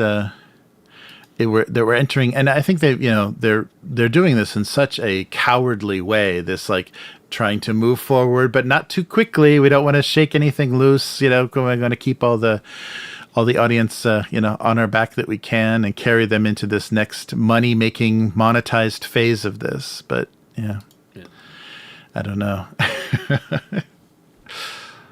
Yeah. I think we're just going to be obsoleted, though. I think we're really going to feel like, this isn't for us anymore, and they're happy with that. They're fine with that because we're going to have to pay. See, because if we're not paying Wizards a subscription, we're going to be paying for our kids or our grandkids to play. So they got us anyhow. Yeah. Hell no. I'd be like, my kid's not allowed to play that. That's right. That devil game, that Satan worshipping game. No, we're going to play this devil game instead. Yeah, we got a better devil game, kids. I got a whole closet full of devil games. Yeah, it's a funny time. But yeah. Oh, so I pledged Moria. I pledged the Mines of Moria. So we got to get some One Ring. Oh. Yeah, the One Ring, the expansion for... so we had to do that. Oh, and also I was so happy because I missed out on it, but one slot opened up for the little Zero edition for Monsters that they're producing for their Kickstarter, so that like they're going to do the old binding and everything and recreate the original edition. Yeah, one slot opened for that, so somebody chickened out at the last minute, so I was able to do their their big celebration pledge and all the stuff they produced. Yeah, so the updated rules and then the retro version. That's cool. Yeah, it's fun, and they're gonna sign everything too. That'll be a good time. I want to know what's being cooked up for that new version of Tunnels and Trolls. Yes, yeah, I know. Yeah, they that studio produces nice stuff, so I hope that they don't blow it with like trying to modernize the rules too much or anything. Like they really, it still feels like Tunnels and Trolls. I really hope that's the case. Yeah, was that Renegade? Yeah, Renegade, the 2000 AD guys. Yeah. Renegade Unplugged, right? Unplugged is the non-digital, everything they're doing that's not digital. That was. I don't know. I'm. That's one of the things I'm definitely worried about. Just changing hands like that is always a little bit tentative. But this might help them grow a base, because that was I think the biggest problem with Tunnels and Trolls is so many people were reselling their content. I think once they because they didn't have like a big legal department or anything to go after people. So if you search Tunnels and Trolls on Amazon, you get all these compilations of adventures and things, and it's all people that have basically compiled PDFs and are reselling the official PDF. So they're bootlegging everything, and so the brand gets very confused. That they've gotten a little bit too much. Like they needed to defend a little bit harder, I think, the IP to prevent people from like getting confused, because they always had kind of the old school production quality, and so that was easy to copy. Now, especially nowadays, that's easy to copy and duplicate. So it's kind of becomes confusing about what is the official products coming out from them. So hopefully this Rebellion release will help. They'll be able to defend this stuff, and we'll see a very clearly this is Tunnels and Trolls. This is not going to sound nice, but is Liz Danforth still alive? Oh, I think so. I think I just let me double check. Yes, she is. Okay, yes, sorry. yes. Mm-hmm. I would be really bitching if they could somehow get her to do some original work for it. Oh yeah. That would be really cool. Yeah, if they get Steve Crompton and Liz Danforth, and a lot of the original people that have worked on stuff either recently or in the past, that would be great. That would be really great. Yeah. Hopefully. Hopefully that's that's in the works. Yeah, that would make it that much more like that would be a lot more comforting. It was in the right hands. Yeah, it's a shame. We were talking about the last week the final book ever. Like people kind of just winding down their careers. We've already had the so what last week was Larry Elmore is saying, I'm not going to be producing anything else. This is my last collection. And we had the Games Workshop illustrator retiring, John Blanche. John Blanche. Yeah. So that's a big one. Yeah. So he's stepped down. So we'll only have these artists that have worked digitally, and their work has been like totally absorbed by AI left to do the work for things out there. Yeah, we'll see. Yeah, it's strange because when you think about things like Magic cards, like it seems like because they have to produce so much work for each one of those sets, and they're producing so many sets of those cards, it seems like they are definitely going to AI. They're definitely going to go to, generating images and not care. I think some of those companies like Wizards they're probably just waiting and counting on it just slowly becoming more socially acceptable. So that when they do finally pull the trigger, it'll be like the backlash will be very minimized. Right. Yeah. I actually, I listened to an interview not too long ago with Errol Otis, and he actually got commissioned to do a Magic card, and he wasn't allowed to talk about it for some reason, but that kind of gave me a little hope. It's like, oh well, if they're going to the trouble, to contact Errol Otis and commission him, someone in that art department still cares, right? know? No, that's true. And that's what you need. You need like an art director, creative director, like with the New Yorker or whatever, that like really still cares about getting great artists to do work and keep the just the level of things out of that pit. Yeah, just differentiate yourself. Yeah, with that kind of quality. Yeah, that would be very cool. Yeah, I haven't heard anything about the re-release of Tunnels and Trolls, but we'll see. We'll see what happens. Yeah. So crazy. So no Star Trek tomorrow. Just so everybody knows. Yeah. So we'll have a session the following week. But let us know how Wrath of Khan was in the theater if you end up going. Yeah. Oh yeah, for sure. That would be fun. It's a big like event. The actual like movie is free. Oh wow. Uh-huh. Yeah, they're gonna sell like some like local what do you call it? Microbrew place is making like Star Trek themed Oh wow. like craft sodas and beers. I guess. Uh-huh. Like there's gonna be a Romulan ale, Yeah, all that kind of crap. But the actual movie is free, which is pretty cool. But like on all their like advertisements and flyers, it says costumes encouraged. I like Star Trek, but I've never been a Star Trek costume wearing kind of guy. Right. So I want to go, but our friend Terry, who plays with us in the Star Trek game, he's going and he's wearing a costume, I believe, because he's a diehard Trekkie. And so I'm just going to be the loser who just shows up in jeans. Wow. Yeah, I'm curious how involved, how active the community will be. I'll wear my Blade Runner shirt just to be. Oh, there you go. Nice. Or your J.J. Abrams Trek gear. Oh, are we going to talk about that? Are we going to talk about the crawl? Oh, yeah, that's right. Yes. Yeah, so yeah. You sent me an article about JJ might be destroying Krull as well. Yeah, so a Krull is like, that's from my childhood era, and it's not quite as dear to me as Willow. So I probably won't be as heartbroken as that disaster of a Willow reboot. Right.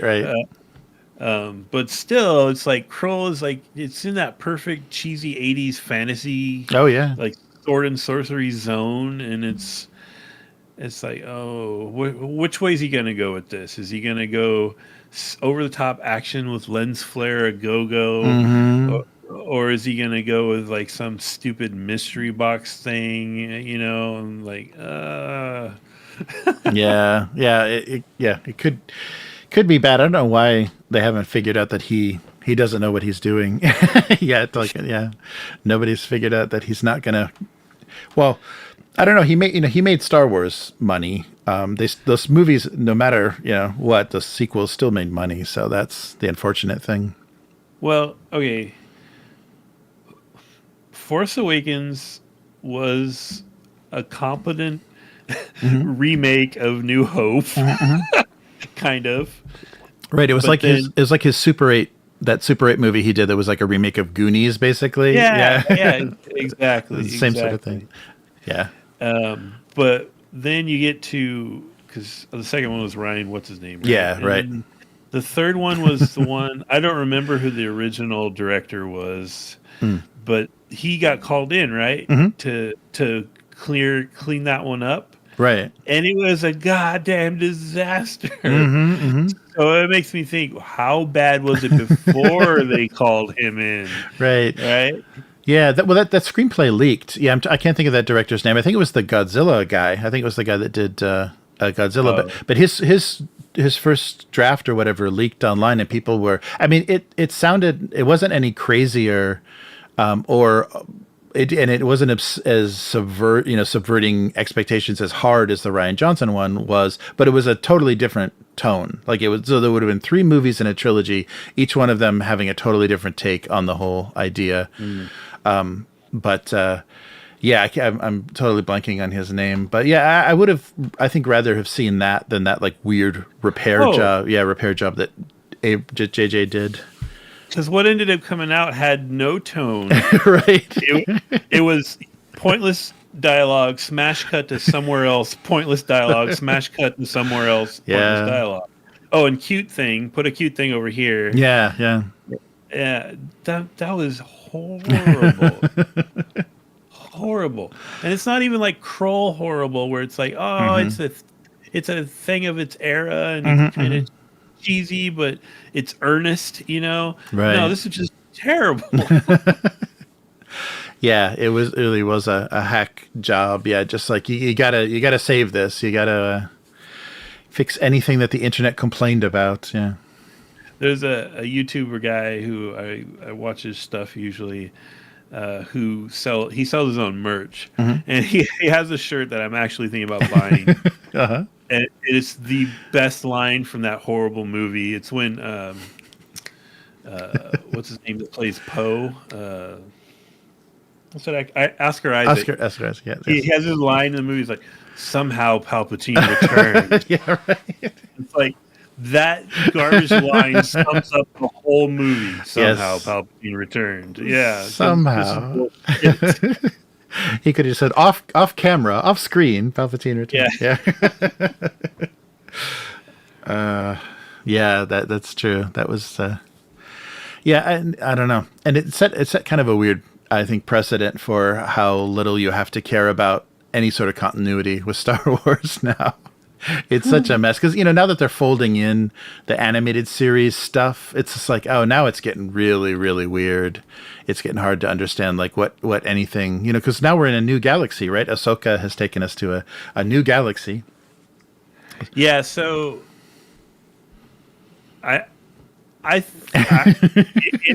in defense, I think Ahsoka is getting better. I think that last episode was the best one they've had.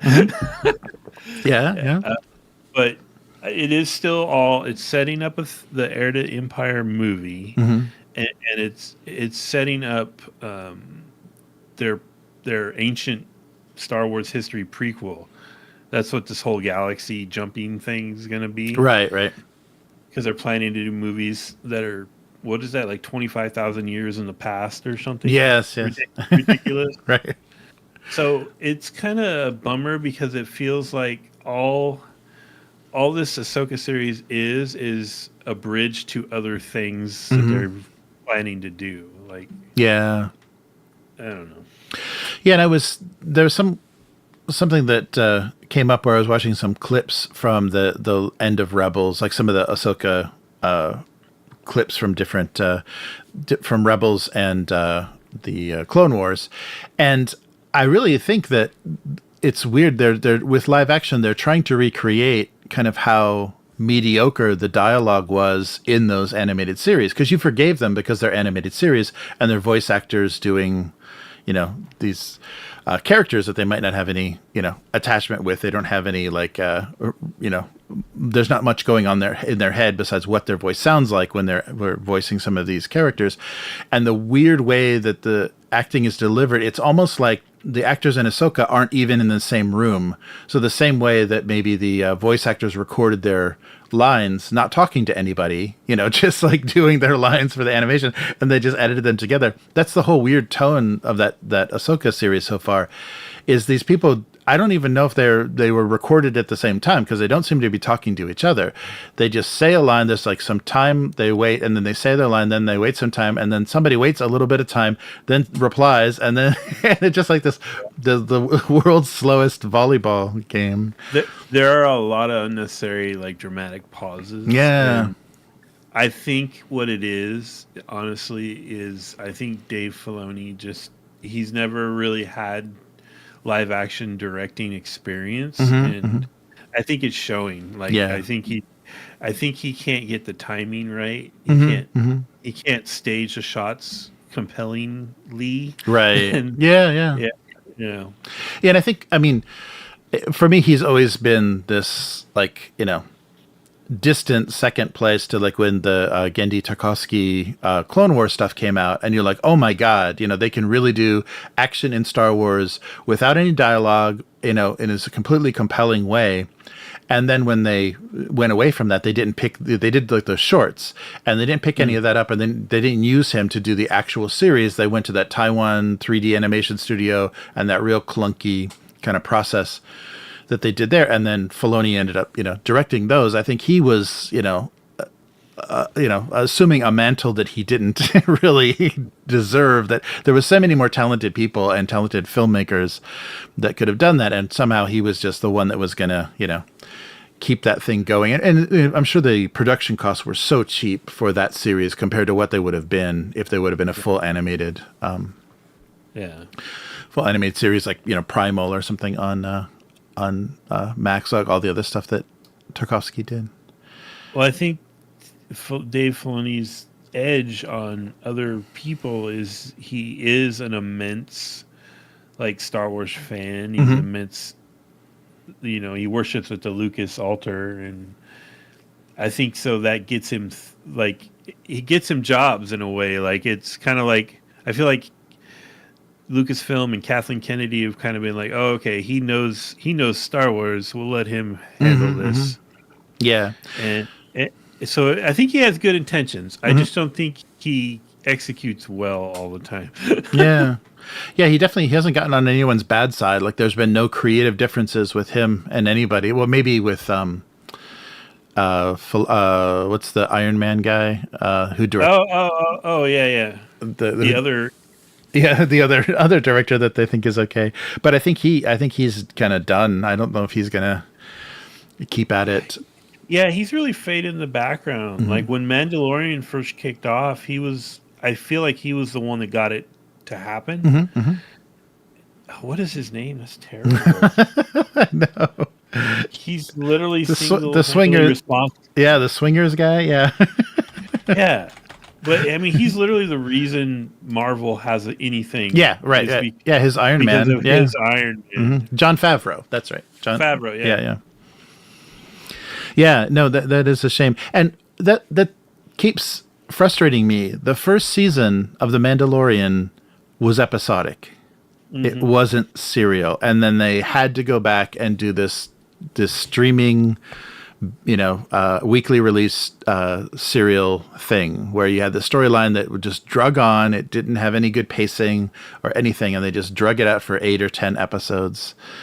Yeah, that's a shame because the story was not worth it at all, and it was fun to see those kind of like 80s TV styles, like silly little things he would blunder into, like, little situations that had to be solved, and they would have bring some Star Wars stuff into it, and it was just kind of a fun way to retread some of that stuff, but they abandoned that really fast as soon as that dark saber came out. The problem is like it's the Marvelification of it all. It's everything has to be tied in. Everything has to be leading. It's what I was saying about Ahsoka. Everything has to be leading to the next programmed event. Yeah, right. Right. So like they can't do that. Like I think they could do it old X-Files style, right? Where it's like Monster of the Week, World Lore episode, Monster of the Week, World Lore episode, and just kind of go through it like that. So you can build up this art very slowly, build up this arching story behind everything. Yeah. But you still get the payoff of the episodical episodes. But they can't do that because everything has to lead to the next movie or the next series or whatever. Right. Yeah, I think you're right. I think that's where they're making a weird mistake because it's not good. So who cares? Who's going to like stay in this long journey, when they're not telling good stories or compelling you? It's just like it's not that important to see what happens next in any of this stuff. And that's the mistake I think they're making. There's no hooks. And it's funny because, Star Wars was originally inspired by the serial, the movie serials. And that's all they were about is stupid hooks and, fake outs and stuff to get you to watch the next one, get you to come back next week and give them your nickel every week. And they can't even do that. They don't even do cliffhangers or hooks of any kind in this shows. Yeah, it's funny. I don't know. And now we got these zombie storm. You watched the latest episode? Yeah, the 6, right? Yeah. So the witch. They're packing off their dead stormtroopers to reclaim the Empire. Yeah. Right. It looked like they just like put some electrical tape or whatever to hold the armor together. Like I think it was supposed to be like some ceremonial, like the witches were themed like red, so I think it was like red, banding around them. But it looked like from some angles, just electrical tape is like holding together zombie stormtroopers. So the living stormtroopers or on stormtroopers in the one scene where they're all there chanting his name. I actually kind of like that because you'll know the word. I can't remember the word, but that Japanese thing where you repair things with gold. Oh yeah, they did that. Yeah. They were doing that, which I thought was kind of cool. It was kind of actually they thought about it. They're like, okay, they've been trapped in this other galaxy for a whole long time with no way to resupply. And so you have all these different messed up looking stormtrooper suits of armor and right. That part I thought was kind of cool. Yeah, it was an interesting. I don't like though. I think Star Wars is bumbling into. And I don't think they realize it because George Lucas made this choice with the original thing. He's like, I want to with the original Star Wars movie, I want to make a movie that feels very foreign and feels very exotic, and you don't know like where you are, you don't have your bearings. And so I'm going to make it look like Kurosawa movies. So everything's going to look like a Kurosawa movie because that when I watch those movies, I have no idea about the culture or anything. So it feels very foreign and alien and interesting. So he made that choice. And they're still taking these weird design cues and cultural appropriation, basically like those weird bandits in that episode were wearing just pieces of samurai armor, like just yeah. So it's just like it's just Japanese sand people. What are we talking about here? Yeah, but yeah, in that same reference, that yes, it's kintsugi. Kintsugi is that repair, to repair with gold. But yeah, that's those weird visual cues. It's like, okay, it's cool. I don't mind that it's Japan, and Japan loves that. I mean, Japan loves being kind of identified and having those things being paid homage to. They don't see it as cultural appropriation, but in the US, Asian Americans will see it as cultural appropriation, and Disney's going to start treading into that that same land of, so anything Asian is weird and alien, huh? Yeah. So I don't know, we'll see. Tread lightly. Yeah, it's funny. Yeah, I don't know. No, but those faces, it reminded me like of Brazil or something, the weird like face mask in the Stormtrooper helmet, that character that had the gold face in the helmet. So it was a named character too. Enoch. Yeah, Enoch. Yeah. That was that was an odd look. I think that was supposed to be like a Minoan death mask kind of vibe. Was what I read. Mm-hmm. Because Enoch's a biblical figure.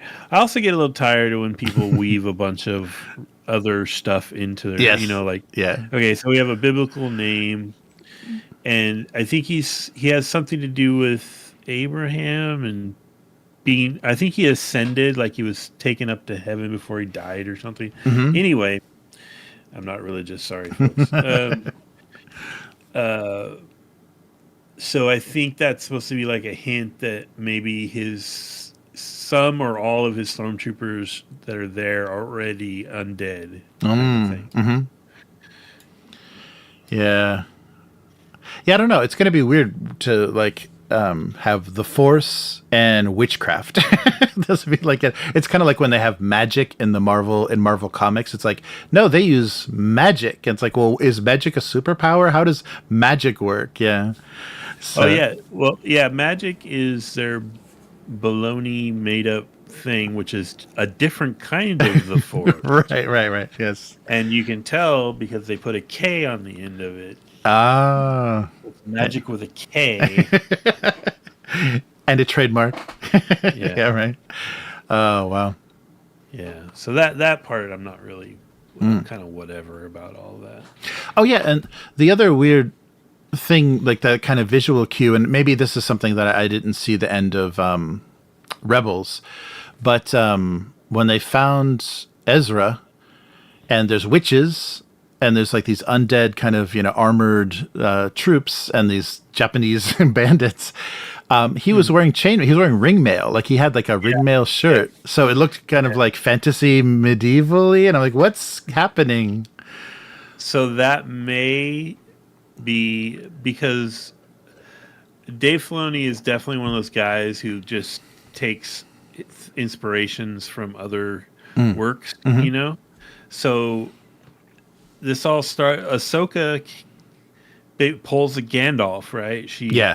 She falls and dies, goes to the afterlife, sort of, and comes back wearing white, right? Mm-hmm. So it's Gandalf the White, it's Ahsoka the White, right? So Ezra is Frodo.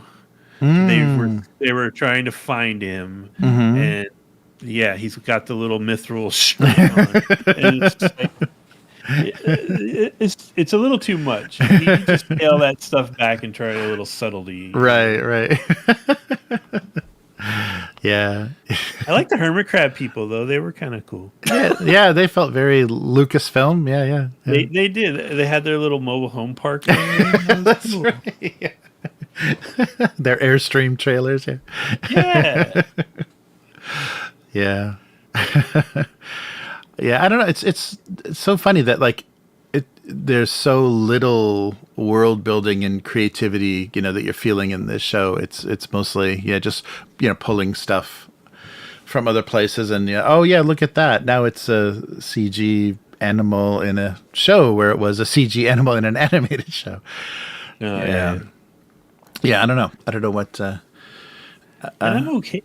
I'm okay with having some influences from a culture or another story or whatever. That's fine, but if it gets to where that's just this thing you're always doing and always thinking about, then it gets a little tired. So I'm curious what the Zack Snyder movies like. Oh yeah.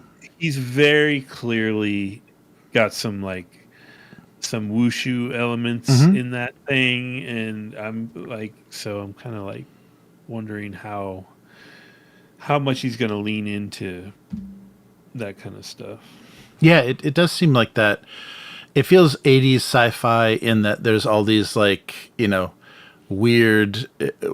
kind of familiar images, like kind of blacksmithing, they're like the kind of the worker look, and then the elite look of the empire, like this kind of European aristocratic look of their imperial worlds and stuff like that. Yeah, they're just kind of mashing up some kind of fun pop culture like sci-fi and fantasy stuff. Yeah, I'm curious how he is going to do that, and if it's going to feel cohesive and fresh, kind of in that way that like when Tarantino mashes up like music and different movie inspirations, and it kind of feels new, but it's not. It's super derivative, but because you haven't seen that combination before, it feels kind of fresh. And I wonder if it's going to have that feel or not. But that latest trailer of Rebel Moon, really made me feel much better about where that's going. Yeah, at least visually, it's going to be some good stuff. Regardless of it, visually it'll probably be really cool. But yeah, it actually goes back to the Kroll thing, right? That was what's great about those cheesy 80s sword and sorcery movies is like you'd have like a guy in a loincloth running around with a katana for some reason. Right. Yeah. Kroll is so funny for me because when I was in university, the apartment we had cable at the apartment, but we had like whatever the free movie channel is you can get on cable. I don't remember even what it was called, but it was like one of the ones that you didn't have to pay for it separately as a subscription. If you had basic cable, you had like this shitty movie channel. And every time it was like a running joke between me and my girlfriend. The TV was always on and there's something playing on the TV. And she would ask every time, what movie is that? And almost every time she asked what movie it was, I said Kroll, because it was Kroll. They played it like almost every other day. And so It was constantly running on that. It must have been very cheap. It must have been a really cheap movie to own for them to play. And it was so funny. Every time she said, what is this? Because it has enough of a variety. Like there's recognizable actors in it, and there's enough of like a weird variety where you're like, oh, wait, what movie is this? Oh, it's Kroll. Yeah. Still Kroll. Hasn't changed. Yeah. Have you seen Hawk the Slayer? Oh, yeah. Yeah, with the elf with the machine gun bow. It talks like a robot. Yeah, right. Yeah, right. Have you seen the Riff Tracks Hawk the Slayer? Oh, no, I have to. It's so good. Yeah. It's so good. The giant who's like 6'3", and right. The dwarf who's like 5'2", and it's like, all right, I guess this is a giant and a dwarf. Yeah, that was one of those. Yeah, what's that? Yeah, I was gonna say that there'd be a giant and a dwarf in that new Snow White movie. Oh, sure. Yeah, that's right. Yeah, that was one of those movies that I had to stay up until like like 1 or 2 a.m. to see. Like we found out in like the TV guide, oh, Hawk the Slayer is going to be on. That's a fantasy movie, and we were playing Dungeons and Dragons. We have to watch this fantasy movie, and so we killed ourselves trying to stay up late, and it was not not very good. Yeah. But it was a fantasy movie. Yeah. And it has what's that guy's name? Ancient actor.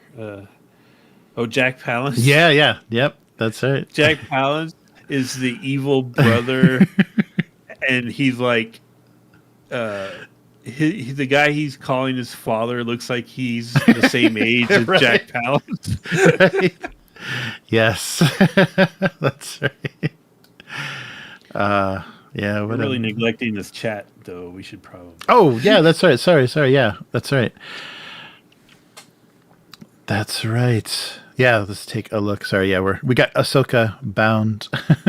Oh, that's right. Yeah, Final Fantasy XIV. Yeah, little cat girls kill demigods in exchange for stickers in her storybook. Yeah, that's exactly. Yeah, Miguel has that exactly. Yeah, I think they really tapped into like the anime fans and stuff in the U.S. for Final Fantasy XIV. They are eating that up. Oh, nice. Oh, Alchemy. Yeah. That's what we were playing Knave on. Abyss was Alchemy. Yeah. That's if you watch that stream, and hopefully we'll be playing some Free League games. Yeah, on Alchemy soon. They got to get that stuff released. Nice. Oh yeah. Miguel is pretty sure the tabletop Final Fantasy is going to be a one-off for the Final Fantasy collector otakus to buy. Yeah, it's just a shame because they've already done the work, like that the world already exists like so well, and people that because I think that's the sad thing is when you do put a story in an MMO like that, it requires hundreds of hours of investment, and you have to have kind of an online group that you're doing that with, or it's a real really difficult to get through. So you miss a lot of that story. So if there was another way to access, some of that story content, like a tabletop game, that would be nice. But we'll just have to watch the YouTube videos, I guess. Nice. Yes. Oh no. Yeah, Abyss was asked. Yeah. Right. How the pronoun people are going to handle Japanese TTRPGs. Yes. That's true. Yeah, because they don't. A lot of the tabletop newer systems too are not very friendly to pronouns or gender or anything. They're still pretty Japanese. I don't think any recent releases for Japanese even video games or anything. All right, full confession. I've never played a Final Fantasy game. It's one of those. Not once. I know that. Each one's a different world, yes, basically. Right. Mm-hmm. And do they have like different playable species or races or whatever? Yeah, or is it each one does. Yeah, each one like has a different kind of have some different species in it. So 14 has these cat girls and these little tiny, like 3 apple high kind of tiny cute little creatures, and then basically there's just elves and humans then. Yeah, it's elves, humans, cat girls, and I think maybe there's some like kind of giant. I forget. There's some kind of like hairy, massive species as well. But yeah, each one is kind of different, and it's funny because it's kind of like Gundam or some of the other series. Each time they do it, each version of it, they use the word Gundam, or they'll have a similar type of setting, but it'll be original. So there's like a same character that shows up in each of like the Final Fantasy games, or a similar kind of situation, but some of them are very weird and baroque, and some of them, like the recent ones, are kind of like updated where everybody looks like a Japanese host club boy, some kind of pop idol or something. They look like those guys that harass women in the on the streets to get them to come to their bars. Yeah. But they have whole subplot in Tokyo Vice. Oh yeah. Yeah. Oh wow. Yeah, that's really annoying. That's like the strange thing. The only and maybe it's becomes less when the tourists become so heavy, because when they don't have the domestic customers to go after, they're not going to try to court tourists. So maybe the kind of heavy tourist population keeps that from being as miserable as it usually is. But Final Fantasy is just that weird thing where they this one character they'll have the same name, like a character has the same name and everything, and it's kind of the same guy, but not really. But yeah, it's that Japanese weird thing where it's limited. It's never. Oh, and that was the funny thing. I think the idea was they were going to make a Japanese RPG that was unlimited. So for the first Nintendo system, this never-ending fantasy story, and they named it Final Fantasy. It's like, well, no, that feels like there's an ending to it, but it's the unending series of fantasy adventures called Final Fantasy. Lost in translation, right? Yeah, exactly. Yeah, I think they thought final meant like ultimate or like superior in some way, but yeah. And you'll never need another fantasy game. Right. Yes. Oh yeah. Oh yeah, Final Fantasy 16. Yeah, got some heat for not being inclusive. Maybe like Yeah, Japan is always 20 years behind in every kind of, social anything. I mean, I think that Me Too is just now getting to Japan. There are just now women that are like successfully being able to, accuse like power harassment of their bosses and stuff now. So there's a delay definitely for any kind of social movement here. Yeah, it's funny.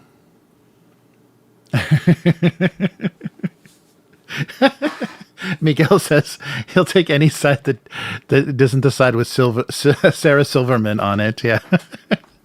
It's a shame. She used to be so funny and like just so like just one of the guys kind of female comedians, and then something happened. I think politically something happened and she got very unfunny. Yeah, because her podcast, her like early, like she had like a Comedy Central show and stuff. There's some good stuff. Early Sarah Silverman, and now her podcast is just about crying. Like I think like the only thing they talk about is like wanting to kill yourself and crying. And it's like, okay. Well, that's kind of a thing in general right now. With at least with American stand-up comedians is. They kind of it feels like they have a competition who like goes to therapy the most, who's on the most mood altering prescription drugs, and and they make a big deal out of it. Like I watch a lot of stand up on YouTube, and there's always like a part of their bits that you got to get past where they're talking about their depression or you know what I mean? And it's like, I get that you want to work through that stuff, but I think there's been lots of comedians who were able to work through it without making that the focal point of the comedy. Yeah. Right. And if it's not that, the other beef I have with most modern stand-ups is there's stand-ups now who all they do is crowd work. They couldn't write a joke to save their lives. Like all they do, their whole show is crowd work. Yeah. And crowd work's okay once in a while. It shows that you've got a quick wit, but your whole show is crowd work? Yeah. No. Write a joke. Yeah, no, that's true. Yeah, I've seen that happening a lot too. Yeah, it's funny. I don't know, and I don't like that. Like Netflix and a lot of the the bigger platforms are doing specials for really mediocre comics. Like it should be in like a gold standard. Like you got an HBO half hour or whatever, and that was like a huge achievement in your career. And now they're just handing out these Netflix specials to people that have been in comedy like a couple of years, but they have some gimmick or they're hot because of social media. So they'll get a special. Well, and there's a lot of big YouTube channels now that do that, where they, was it 800 Pound Gorilla and Helium is another one, and they'll give hour spots to comedians, and I'll be watching them, and I'm like, oh my god, how is this person gonna fill a whole hour? Right. You know? Yeah. Wow. Yeah, it's like open mic, the special. Yeah. Mm-hmm. That's too bad. Yeah. I guess so. Yeah. But there was that. Just tying back to Sarah Silverman, there was a moment in kind of alternative comedy, like it was like a response to the big stand-up boom in the 80s and early 90s, right? There was like the alternative comedian moment, right?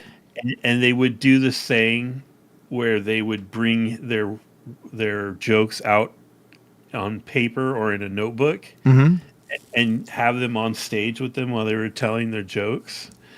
And I saw Patton Oswalt did an interview with somebody. He's like, yeah, we all kind of felt like we had to do that. like you weren't cool and edgy if you came out with all your stuff memorized, you know? Right. Yeah, it was like this notebook you're pouring all of your, like, deep, dark thoughts into, and you read it aloud on stage. Yeah. Yeah, because there was a weird kind of, like a weird overlap, I think, with like Poetry Slam and like, alt comic rooms, because, yeah. So, yeah, they wanted to be legitimate. Yeah, it's funny. Abyss is rattling off all kinds of author names in here. Oh, yeah. Daniel Abraham. Wait, The Expanse is two guys using one pseudonym, isn't it? It's something Corey. Yeah. Is Daniel Abraham one of those two guys? Maybe. Yeah. Yeah, I don't know that. Yeah, that's so funny. I don't know the individual guys' names at all, and that's how they want it. Wow. Yeah, it's amazing. Did you see Amazon just said, okay, everyone, you can only submit 3 novels a day to our platform, the whatever Kindle platform or whatever, because with this AI text generation, people were just like sending them, just swamping them infinitely with all these books. And so now they've limited it to 3. How about not who's written 3 novels today? Like, why 3? That's machine generated if you're submitting 3 novels. Yeah, either it's a machine or it's that Sanderson guy. Yeah, right. Yeah, during COVID, I wrote a dozen novels, and now, oh my god. Yeah, easily he kicked everyone's ass as far as productivity during the COVID lockdowns, because he came out on the other end with a Kickstarter for three new books. That's some juice you got when you can be like, fuck Amazon, I'm going to kickstart my books. Yes. That's pretty cool. Yeah, that was amazing. Kind of that, end run around all publishing, because his agent, nobody got a piece of that. That was all him. Yeah. Yeah, and he figured out a way to kind of do like, different levels of it and everything. So there were like these real premium versions and then just a regular version, and they came out, regularly. Yeah, interesting approach. And he's a teacher, right? He teaches fiction writing, so he's creative writing. So he'll probably be influencing a whole generation of people that are gonna, kickstart books and everything. Nice. You can rip the Die20 site's assets. Oh, are you pirating Abyss?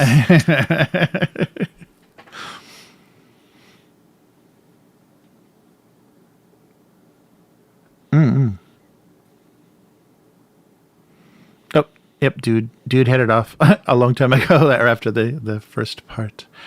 Nice. Oh yeah, I'm sorry, I'm way behind. Oh yeah, Yeah, this whole subscription thing is going to get really weird.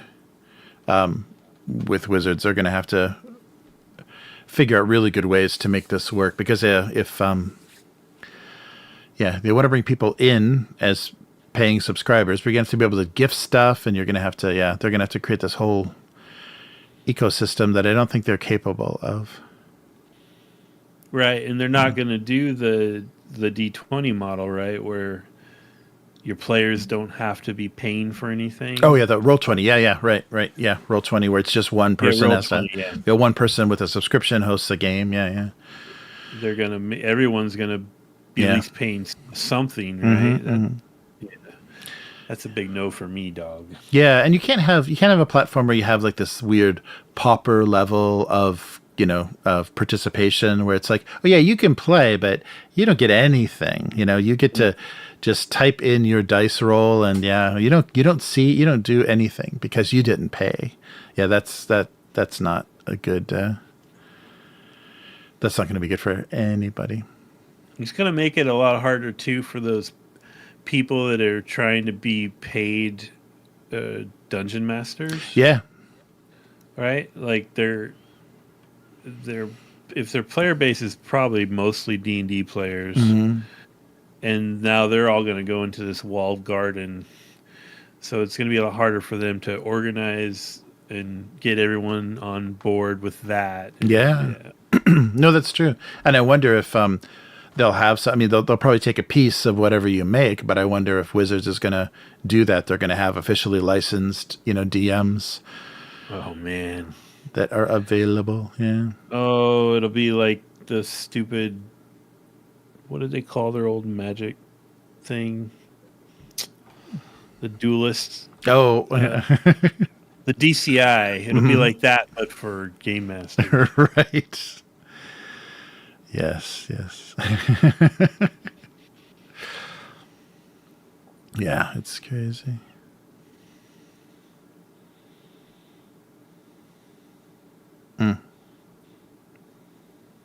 Yeah, sorry I got so far behind in the chat. Yeah, there we go.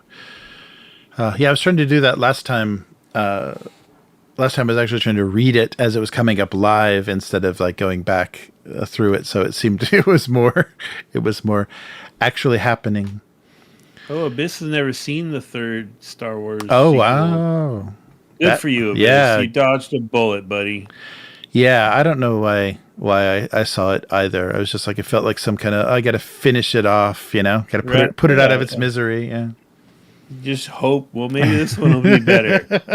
I did that. Yeah, I did that 3 times with the prequel trilogy, and I still haven't learned. Yeah. Yeah, crazy. Walking did that with each episode for each season. It made the show so much more unbearable.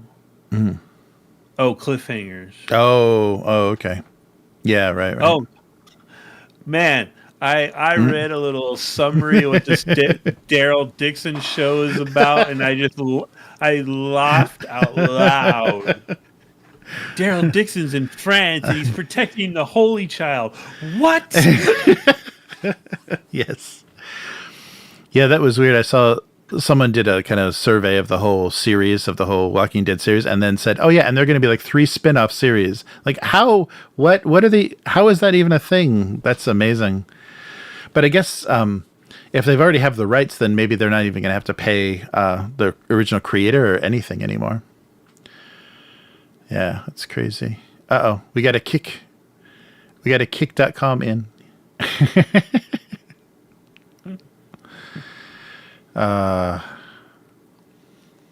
EK issues, yeah. We need Matt's mighty wrench. Yeah, I can't do anything with the kick people. Oh, that's right. Kick is its own thing. That's right. We need a kick mod. I think people get bored. I have a one galaxy wrench. Yes, only. Nice. Oh yeah, Abyss said, I had to force ban myself from GameFound and Kickstarter. Yeah, that's true with these multiple platforms too. It feels like you've got too many places you have to watch for like new tabletop stuff. Yeah, because it doesn't get, especially GameFound. BackerKit and GameFound stuff doesn't seem to, be spamming you as heavily and be as easy to find. So you're constantly checking like 3 places now to see where people are are making things. Yeah, that's strange. It'd be cool if Kickstarter just gave up Tabletop and handed it over to a platform that gave, people a better split. That would be good. Yeah, I wonder if that could happen if Kickstarter can lose its business by just people doing crowdfunding, but they specialize, so they know that industry or they know that technology or whatever, so you don't get a lot of shady amateurs and stuff running crowdfunding they have no business doing, because the community and the company itself would know what's more legit and what's not. I don't know. That would be interesting. All right. Well, I think I caught up on the chat. Sorry, guys. Got behind. Daniel is the only author of the two that matters. Oh, yeah. Interesting. Abyss is always bringing the fire. Yeah. Yeah, interesting. I think one was a writer and one wasn't, but they played together, so they collaborated and then ended up because I think the original thing was they wrote and then they edited each other's work. That was the story that I heard. Yeah, is it that then they took what happened in the game in their whole campaign and started to write it out, and then would just pass chapters back and forth. Interesting. Yeah. So we'll see what Warzone Eternal does. I want to wait for a few. I'll keep an eye on the Facebook group and wait for a few weeks and see how people like it. So the pledge manager for it, they said, is going to be open till the end of the year. So that could be good or that could be bad, because that means people, if they don't like these rules, could be canceling their pledges. So I was really suspecting, though, that they weren't going to release rules until they were only going to release printed rules, and they were only coming out, and so the play testers got to see them. Nobody else got to see them until they actually were in print. I'm glad that's not the case, though. So bolt action doesn't have any kind of routing rules, huh? It's just pin. You just get pinned down. The pinning is. I can't remember. I think bolt action does have a panic test, though, too. Yeah, because I think pinning is just a way to you do enough damage and you limit their ability to act, but they can still route. Yeah. Oh, they can still route. I think I'm not sure. Yeah, I've got too many systems. Yeah. If they have a routing or panic mechanic. Yeah, so yeah. How big is Warzone? Is it meant to be more like warband skirmish kind of thing? It started when the first edition, because they were slowly releasing the miniatures, they kind of slowly built it up. So it wasn't intended to be skirmish, it was intended to be 40K eventually. But they never got to that point. But yeah, they started to do larger vehicles and transports and stuff, and big and larger monsters and stuff. So it's not supposed to be just like a 5-man team, but I think that's how first edition was released. And because Rez Nova is a fan of the early edition, they wanted to give it that old school flavor and kind of launch it the same way, so they didn't have to produce. Because I think the thing that they were afraid to do is produce whole huge army ranges and then nobody played the game. So and that's why they did their first attempt was a weird, even half step where they did everything modular. So there was basically a corporate troop, and then you could kind of customize them a little bit, but all the troops, the miniatures for the troops were almost exactly the same, like different heads or different backpacks or whatever.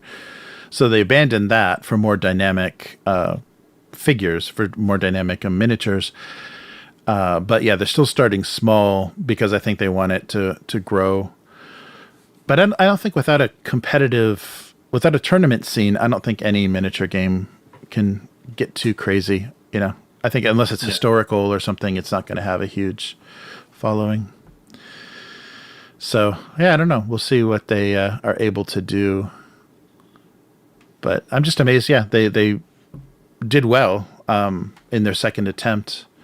But Chronopia was happy with almost what Warzone did with their first canceled campaign. Chronopia is producing. They're going into full production with that smaller amount of money. So yeah, I'm curious to see who hangs in there and who gets kind of the biggest support. Yeah, because I don't think I didn't remember seeing anything about alternative language, because Warzone needs to be in Spanish like right away. There's a big Spanish player base, and okay. yeah, so they need to get some translations of those cards and rules out there. But I think that wasn't included in their first campaign.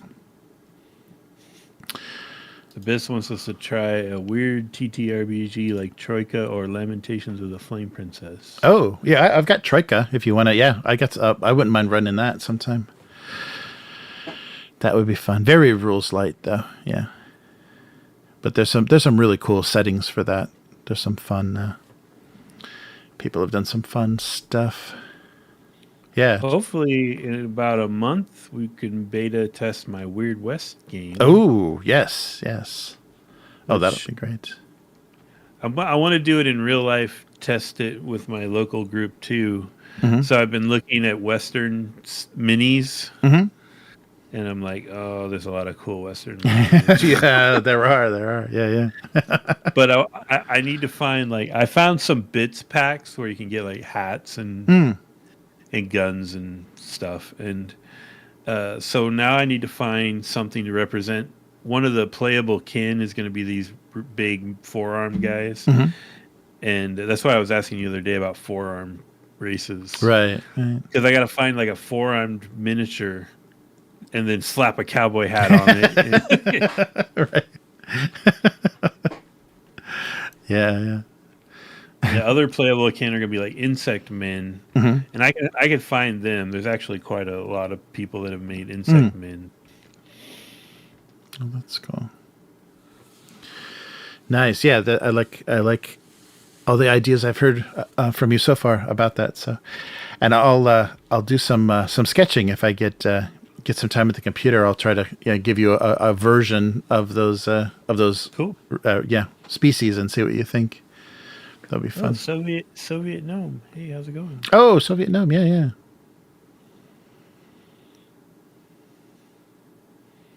Oh, yeah. Interesting. Yeah, Soviet gnome makes a good point. So saw must have seen the Warzone beta rules. Yeah. They're a little fiddly and old school in a time where everyone is streamlining. Yeah. Yeah, that's true. Even Warhammer and War Machine, everyone is trying to make things as simple as possible. Are they okay? Because I'm already seeing like the hyperbolic YouTube video titles about Warhammer 40K bloat. Oh yeah. for the new edition. Yeah, they've already seems to have failed. Everyone is very frustrated with at least like I think it's difficult because of like tournament results. I don't know if like casual games and people just playing narrative stuff are frustrated, but yeah, tournament people are not enjoying the 10th edition rules because Ul'dah are kicking everyone's ass right now. Yeah, yeah, but they needed a big balance. I think they just rushed. 3 years between editions is not enough time, and because they make a mess. Like in those 3 years, the previous edition they make such a mess of. I can't imagine there's another group of people working on rules that are actually, going to be better. It's so funny that the development must overlap because they must have like a 10th edition team and then we're destroying 9th edition team with all this crap we're adding into it. Yeah, because it seems like every edition does get really bloated. They just start throwing things in there, and they've released new factions and stuff, new playable factions in the game. So somebody is working on a clean version of the rules and another person is destroying the previous version at the same company. Yeah. Can't imagine what John Blanche left. Yeah, right. Right. Oh, interesting. Shadowrun. Oh, that whole game is bloat. Yeah. Bloat like, that game. Cool idea, but that system is just so unnecessarily complicated. Yeah, interesting.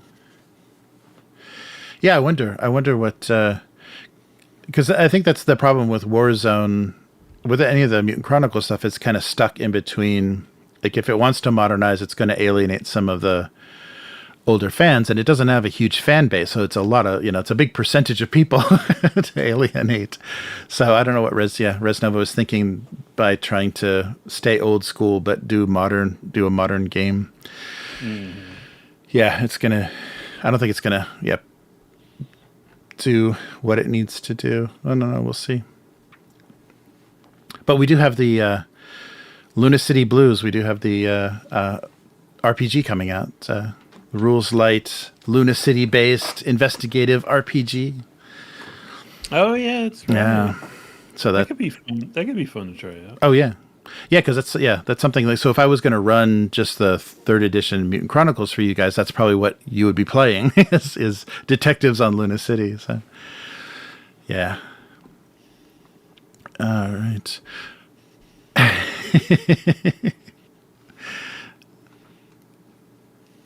Oh, nice. Yeah, I offended Miguel because I'm digging on Shadowrun. Miguel loves some Shadowrun. Nice. I've played the improved version of Shadowrun. Mm. It's called Cyberpunk. Oh. Ouch. All right. Well, let's wrap it up for this week. And get back at it next week. Yeah, so sorry, so no actual play this week, but we'll be picking it up with some more Star Trek on next Friday. Saturday on this side of the world, Friday night for North America. So excellent. Okay, so thanks everyone for joining us, and thanks again, Matt. It was fun to hang out and chat and talk a little bit of everything, basically. Yeah. Walking Dead and everything. All right. So take care, everyone. And thanks, everyone, patrons and members who can hear this in the RSS feed. Thank you so much for supporting everything. And we'll see you next time. Goodbye. Bye.